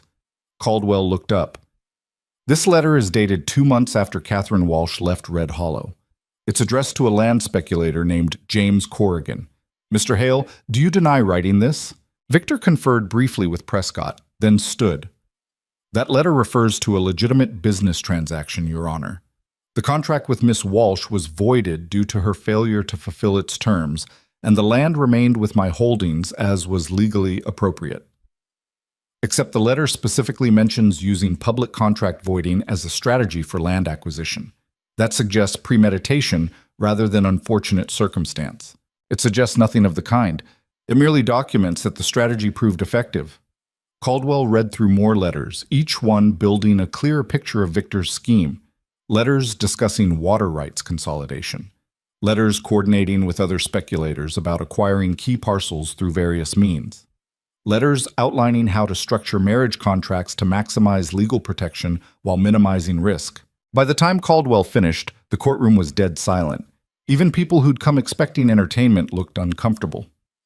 Mr. Hale, Caldwell said finally, these letters paint a troubling picture. They suggest you've been systematically using marriage contracts as tools for land acquisition, entering into agreements with no intention of fulfilling them. That's Miss Cross's interpretation, Your Honor, a biased interpretation from a woman who broke into my home and stole private documents. Private documents that corroborate her accusations. Mr. Prescott, I'm going to hear testimony from Miss Morrison now. After that, I'll make a determination about whether these letters are admissible despite their questionable acquisition. Alice took the stand looking nervous but determined. She told her story clearly and without embellishment. The advertisement, the correspondence, the public rejection that mirrored Evelyn's almost word for word. When she finished, Prescott tried to discredit her. Miss Morrison, isn't it true that you left Red Hollow because you couldn't face the shame of your rejection? Yes. And isn't it possible that your testimony today is motivated by bitterness rather than truth? It's possible, but it's not true. I'm testifying because Victor Hale hurt me deliberately and then got away with it. If I can help stop him from doing it to someone else, that's worth facing whatever shame you think I should feel. Prescott tried several more angles, but Alice held steady. When she stepped down, Evelyn could see the impact her testimony had made. People in the gallery were whispering, their expressions shifting from judgment to uncertainty. And then the courtroom door opened and Catherine Walsh walked in. She looked terrified, pale and shaking, but she walked straight to the front and spoke directly to Caldwell. Your Honor, I'm Catherine Walsh. I was supposed to marry Victor Hale 3 years ago. I'd like to testify. Caldwell gestured to the witness stand. Please proceed, Miss Walsh. Catherine told her story haltingly, her voice breaking several times. She described the exact same pattern, the contract, the land clause she hadn't understood, the public humiliation, the aftermath that had forced her to change her name and rebuild her entire life from nothing. Why did you change your mind about testifying? Caldwell asked gently. Because Alice Morrison wrote to me. She said someone was finally fighting back, and that we didn't have to be ashamed anymore. She said silence protected Victor, not us. Catherine looked at Victor directly for the first time. I've been silent for 3 years. I'm done being silent. Prescott tried to shake her testimony. But Catherine had spent 3 years rehearsing these memories, and they came out clear and damning. When she finished, even Prescott looked uncomfortable. "Your Honor," he said, "these are clearly coordinated testimonies from disgruntled women who—" "Mr. Prescott." Caldwell's voice cut like a knife. 3 separate women, 3 separate incidents, 3 identical patterns. That's not coordination. That's evidence of systematic fraud. He looked down at the letters again, then at Victor. "Mr. Hale, you've been accused of a serious crime, using legal marriage contracts as instruments of fraud to acquire land through deception. The evidence, despite its questionable acquisition, strongly supports these accusations. Do you have anything to say in your own defense?" Victor stood slowly. For the first time since this began, his composure seemed to crack. "Your Honor, I'm a businessman. I operate within the law. If these women felt wronged, that's unfortunate, but it doesn't constitute fraud. You deliberately entered marriage contracts with no intention of fulfilling them, for the specific purpose of acquiring land that you otherwise couldn't legally obtain. You manipulated these women into traveling hundreds of miles based on false promises, then publicly humiliated them to establish grounds for voiding contracts you never intended to honor. That's not business, Mr. Hale. That's fraud. Calculated, systematic fraud. I have rights, as do the women you victimized, as does the law you've spent years manipulating for personal gain." Caldwell leaned back in his chair. "I'm going to make my ruling now, and you're not going to like it." The courtroom went absolutely silent. First, the letters. Yes, they were obtained illegally. Under normal circumstances, I would exclude them from evidence. But these aren't normal circumstances. Miss Cross broke into your home not for personal gain, but to expose a pattern of criminal behavior that you'd carefully hidden. The letters corroborate testimony from multiple witnesses and reveal a systematic scheme that the court has a compelling interest in addressing. I'm admitting them as evidence." Prescott stood. "Your Honor, that's highly irregular. So is what your client has been doing. Sit down." Caldwell waited until Prescott complied. "Second, the marriage contract between Miss Cross and Mr. Hale. The contract is valid and binding. Mr. Hale's attempt to void it based on Miss Cross's appearance has no legal merit whatsoever. The contract stands." Victor's face went dark. "You can't force me to marry her." "No, I can't. But I can enforce the property terms of the contract. The land specified in the marriage agreement, all 160 acres, is hereby transferred to Miss Cross as the wrong party in a breach contract. You entered that agreement in bad faith, Mr. Hale. The consequences are yours to bear. That land is worth I know what it's worth. Consider it payment for the damages you've inflicted on Miss Cross and the other women you've defrauded. Which brings me to my third point." Caldwell's expression hardened. "Mr. Hale, I'm referring this case to the territorial prosecutor for criminal fraud charges. I'm also ordering a full investigation into all land acquisitions you've made in the past 10 years. If this pattern extends beyond these 3 cases, and I suspect it does, you'll face additional charges." The courtroom erupted, people talking all at once. Victor on his feet shouting about appeals and judicial overreach, Prescott trying to restore order. Caldwell banged his gavel hard enough to shake the bench. "Order. This hearing is concluded. Mr. Hale, if you continue disrupting my courtroom, I'll have you removed." He looked at Evelyn. "Miss Cross, regarding the breaking and entering charge, under normal circumstances, I'd impose jail time. But given the extraordinary circumstances and the fact that your actions exposed significant criminal behavior, I'm suspending the sentence. You'll serve no jail time, but you are formally convicted. Do you understand?" "Yes, Your Honor." "Good. One more thing." Caldwell's expression softened slightly. "You took a significant risk to expose wrongdoing that the legal system had failed to catch. That took courage, even if it was legally questionable. The law isn't perfect, Miss Cross. Sometimes it needs people brave enough to force it to be better." He banged the gavel one final time. "We're adjourned." The courtroom descended into chaos. People pushing forward to talk, to stare, to witness history being made. Evelyn sat frozen in the witness stand, barely able to process what had just happened. She'd won. Against every odd, against Victor's money and influence and careful planning, she'd actually won. Cole was there suddenly, pulling her to her feet, his hand steady on her arm. "Come on, Let's get out of here before the crowd gets worse. They pushed through to the door where Alice and Catherine were waiting. Alice grabbed Evelyn in a fierce hug. "We did it," she said, her voice shaking. "We actually did it." Catherine was crying, not sad tears, but something that looked like relief mixed with disbelief. 3 years. 3 years I've been carrying this, and now everyone knows it wasn't my fault. Boone appeared with papers. "Miss Cross, we need to file these immediately to formalize the land transfer. And there's the matter of—" "Later," Cole interrupted firmly. "Let her breathe first." They made it to the street where sunshine felt too bright and normal life seemed surreal. People were already spreading the news, voices carrying down the dusty road. Victor Hale's name on everyone's lips, but now connected to words like fraud and criminal and exposed. "What happens now?" Evelyn asked, still feeling dazed. "Now Victor faces investigation and probably criminal trial," Boone said. "His reputation in this county is destroyed. Even if he avoids jail, which isn't certain, he'll never have the same power again. And the land? It's yours. 160 acres of prime territory with good water access, worth more than most people see in a lifetime." Evelyn thought about that, about owning land she'd never asked for, about wealth that had come from exposing cruelty rather than building something. It felt strange and heavy and not quite real. "I need to sit down," she said. They ended up at Cole's ranch that evening, all of them, Alice, Catherine, Boone, Naomi, and a handful of others who'd helped along the way. Someone brought food, someone else brought whiskey, and they sat on the porch watching the sun set over the failing fields while trying to understand what they'd accomplished. "Victor's lawyer is already filing appeals," Naomi said. "He'll fight this as long as he can." "Naomi, let him," Alice said. "The truth's out now. Even if he ties this up in court for years, everyone knows what he did." Catherine was quieter, staring at nothing. "I kept thinking about killing myself after he rejected me. Spent months planning it, figuring out how.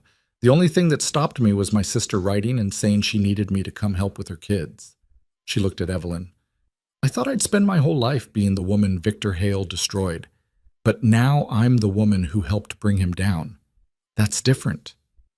"That's everything," Evelyn said quietly. They talked late into the night, sharing stories about what Victor had done and what he'd almost gotten away with.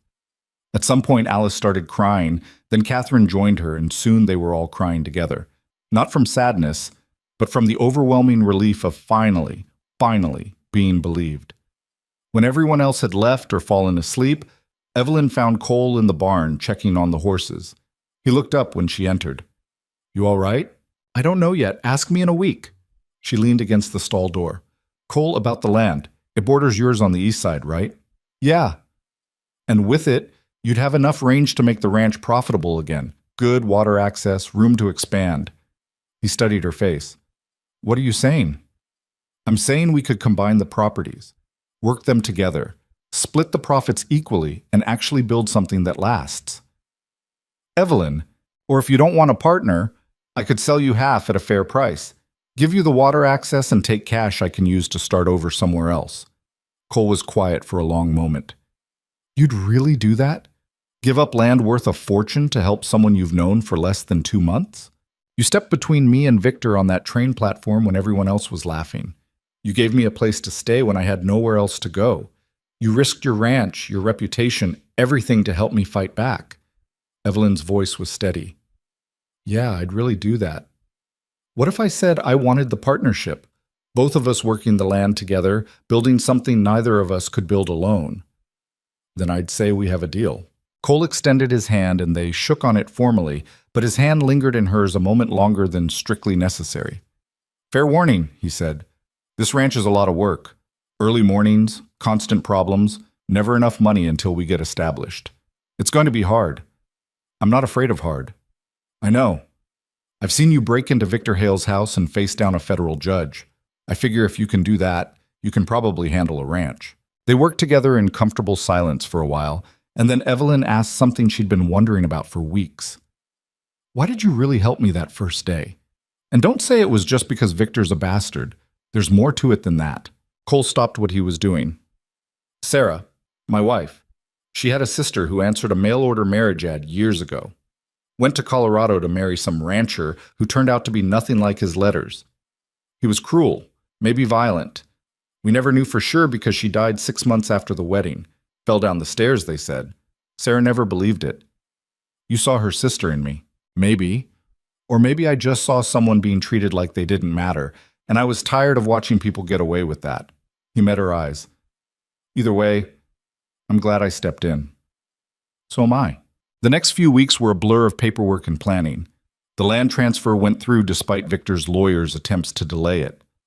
Margaret's father, seeing which way the wind was blowing, suddenly became much more flexible about Cole's debt, apparently deciding that foreclosing on a man who'd helped take down Victor Hale might not be good for business. He extended the deadline and reduced the interest, and Cole managed to scrape together enough to keep the ranch. Victor himself disappeared from public view. Rumor said he'd left Red Hollow entirely, gone to fight the charges from somewhere safer. The investigation Caldwell had ordered turned up more fraud, more schemes, more victims who'd never spoken up because they thought no one would believe them. Alice went back to Rawlins but wrote regularly, her letters full of plans and hope. Catherine stayed in Laramie but changed her name back, reclaiming the identity Victor had tried to destroy. Both of them talked about the trial the way people talk about surviving storms, with relief and lingering trauma, but also with the knowledge that they'd lived through something terrible and come out stronger. By late summer, Cole and Evelyn had combined their properties officially and started the hard work of rebuilding. They repaired fences, cleared fields, brought in cattle they could barely afford but needed for the future. It was exhausting work, the kind that left them both too tired to talk most evenings, but it was good tired. Building tired rather than surviving tired. People in Red Hollow slowly adjusted to Evelyn's presence. Some still whispered, some still judged, but others started treating her with something like respect. The woman who'd been mocked on the train platform had become the woman who'd taken down Victor Hale, and that counted for something in a town that valued spine. One evening in early September, they were sitting on the porch after a long day when Cole asked the question Evelyn had been half expecting, half dreading. You ever think about leaving, taking your half of the profits and going somewhere easier? Every day, she admitted. But I keep not leaving. Why? Evelyn thought about it, really thought about it.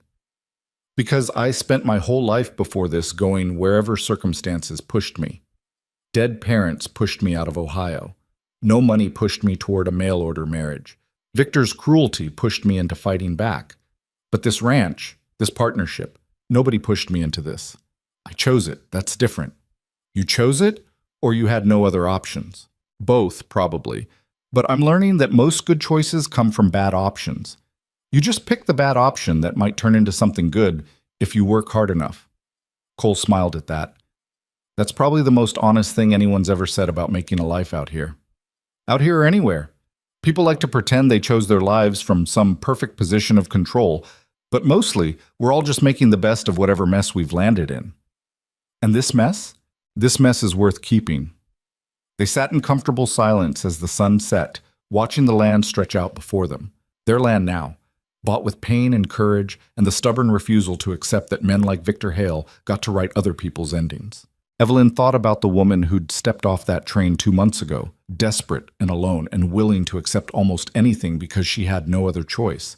That woman felt like a stranger now.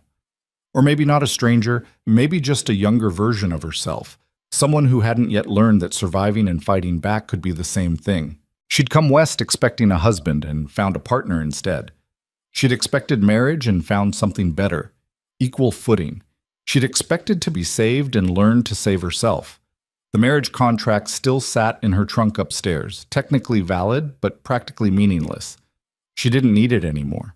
Didn't need the promise of security that came from someone else's name or someone else's land. She had her own land now, her own name, her own strength that nobody could take away. Cole, she said into the growing darkness. When Margaret came here that first time, she said something about you still pining. What did she mean? He was quiet for so long she thought he wouldn't answer. Then he said, Margaret thought I'd chosen Sarah to spite her. Truth was, I chose Sarah because she saw me as a partner, not a project. She wanted to build something together rather than fix me into whatever shape she preferred. He glanced at Evelyn. Turns out, I prefer partners to saviors. Good. Because I'm terrible at saving people. You saved yourself, that's harder. They left it at that, but something had shifted between them, some understanding that partnership could grow into more given time and proximity and shared purpose. Or maybe it wouldn't, and that would be fine too. They didn't need romance to make this work. They needed respect and trust and the willingness to show up every day and do the hard work of building something that mattered. As autumn settled over Wyoming, the ranch slowly came back to life. Fields that had lain fallow started producing again. Fences stood straight. The barn's roof got patched properly. It wasn't transformation. It was just steady work paying off in small increments. One morning in October, Evelyn rode to the highest point on their combined property and looked out over everything they'd built. From here, she could see both houses, the fields, the creek that provided their water, the places where their land bordered neighbors who'd slowly stopped treating her like an outsider. She thought about Victor Hale, wherever he was, and hoped he thought about her sometimes. Hoped he remembered the woman he'd tried to destroy and realized she'd taken everything he'd cared about, his reputation, his power, his carefully constructed empire built on other people's pain. But mostly she didn't think about Victor at all anymore. He'd been important once, the villain in the story of her survival. But stories end, and villains lose their power when you stop letting them define you. Evelyn Cross had come to Red Hollow searching for security. She'd found something better. The knowledge that security came from within, from the work you did and the choices you made and the refusal to let other people decide your worth. She'd learned that dignity wasn't something men granted or took away. It was something you claimed for yourself and defended when necessary. She'd learned that sometimes the only way to win was to risk everything on one desperate gamble. She'd learned that women who'd been knocked down could help each other stand back up, and that solidarity was stronger than shame. But most importantly, she'd learned that home wasn't a place someone gave you. It was something you built from nothing, from hard work and stubbornness, and the decision to plant roots in hard ground and see what grew. When she rode back down to the ranch, Cole was waiting with news that their cattle had sold at good prices, enough to finally pay off the last of his debts with money left over to invest in next year's herd. "We're solvent," he said, and the relief in his voice was so genuine it made Evelyn smile. "We're more than solvent, we're successful. Don't jinx it. Too late. I'm claiming it." She dismounted and stood next to him, both of them looking at the ranch they'd saved together. "This is ours, Cole. Nobody can take it from us because we built it ourselves. You sound different than you did that first day." "I am different. That woman on the platform was just trying to survive. This woman," she gestured at herself, at the land, at everything they'd accomplished. "This woman knows how to live." And she did know, finally. Living wasn't about avoiding pain or finding someone to shield you from hardship. Living was about facing pain directly, standing up when people tried to knock you down, and building something worth defending even when the odds said you'd fail. Evelyn had come west as a mail-order bride nobody wanted. She'd become a landowner, a partner, a woman who'd looked at injustice and refused to accept it. That transformation hadn't been smooth or easy or anything like the stories promised. It had been messy and painful and full of moments where failure seemed certain, but she'd done it anyway. And in doing so, she'd learned the most important truth of all, that the woman in the mirror was strong enough to save herself, brave enough to fight back, and stubborn enough to win. That knowledge was worth more than any marriage contract or any piece of land. It was worth more than security or comfort or the approval of people who'd laughed at her pain. It was worth everything. As the sun set over Wyoming, painting the sky in shades of orange and red and gold, Evelyn Cross stood on land she'd claimed through courage rather than marriage, surrounded by people who respected her rather than pitied her, and finally, felt like she'd found the thing she'd been searching for all along.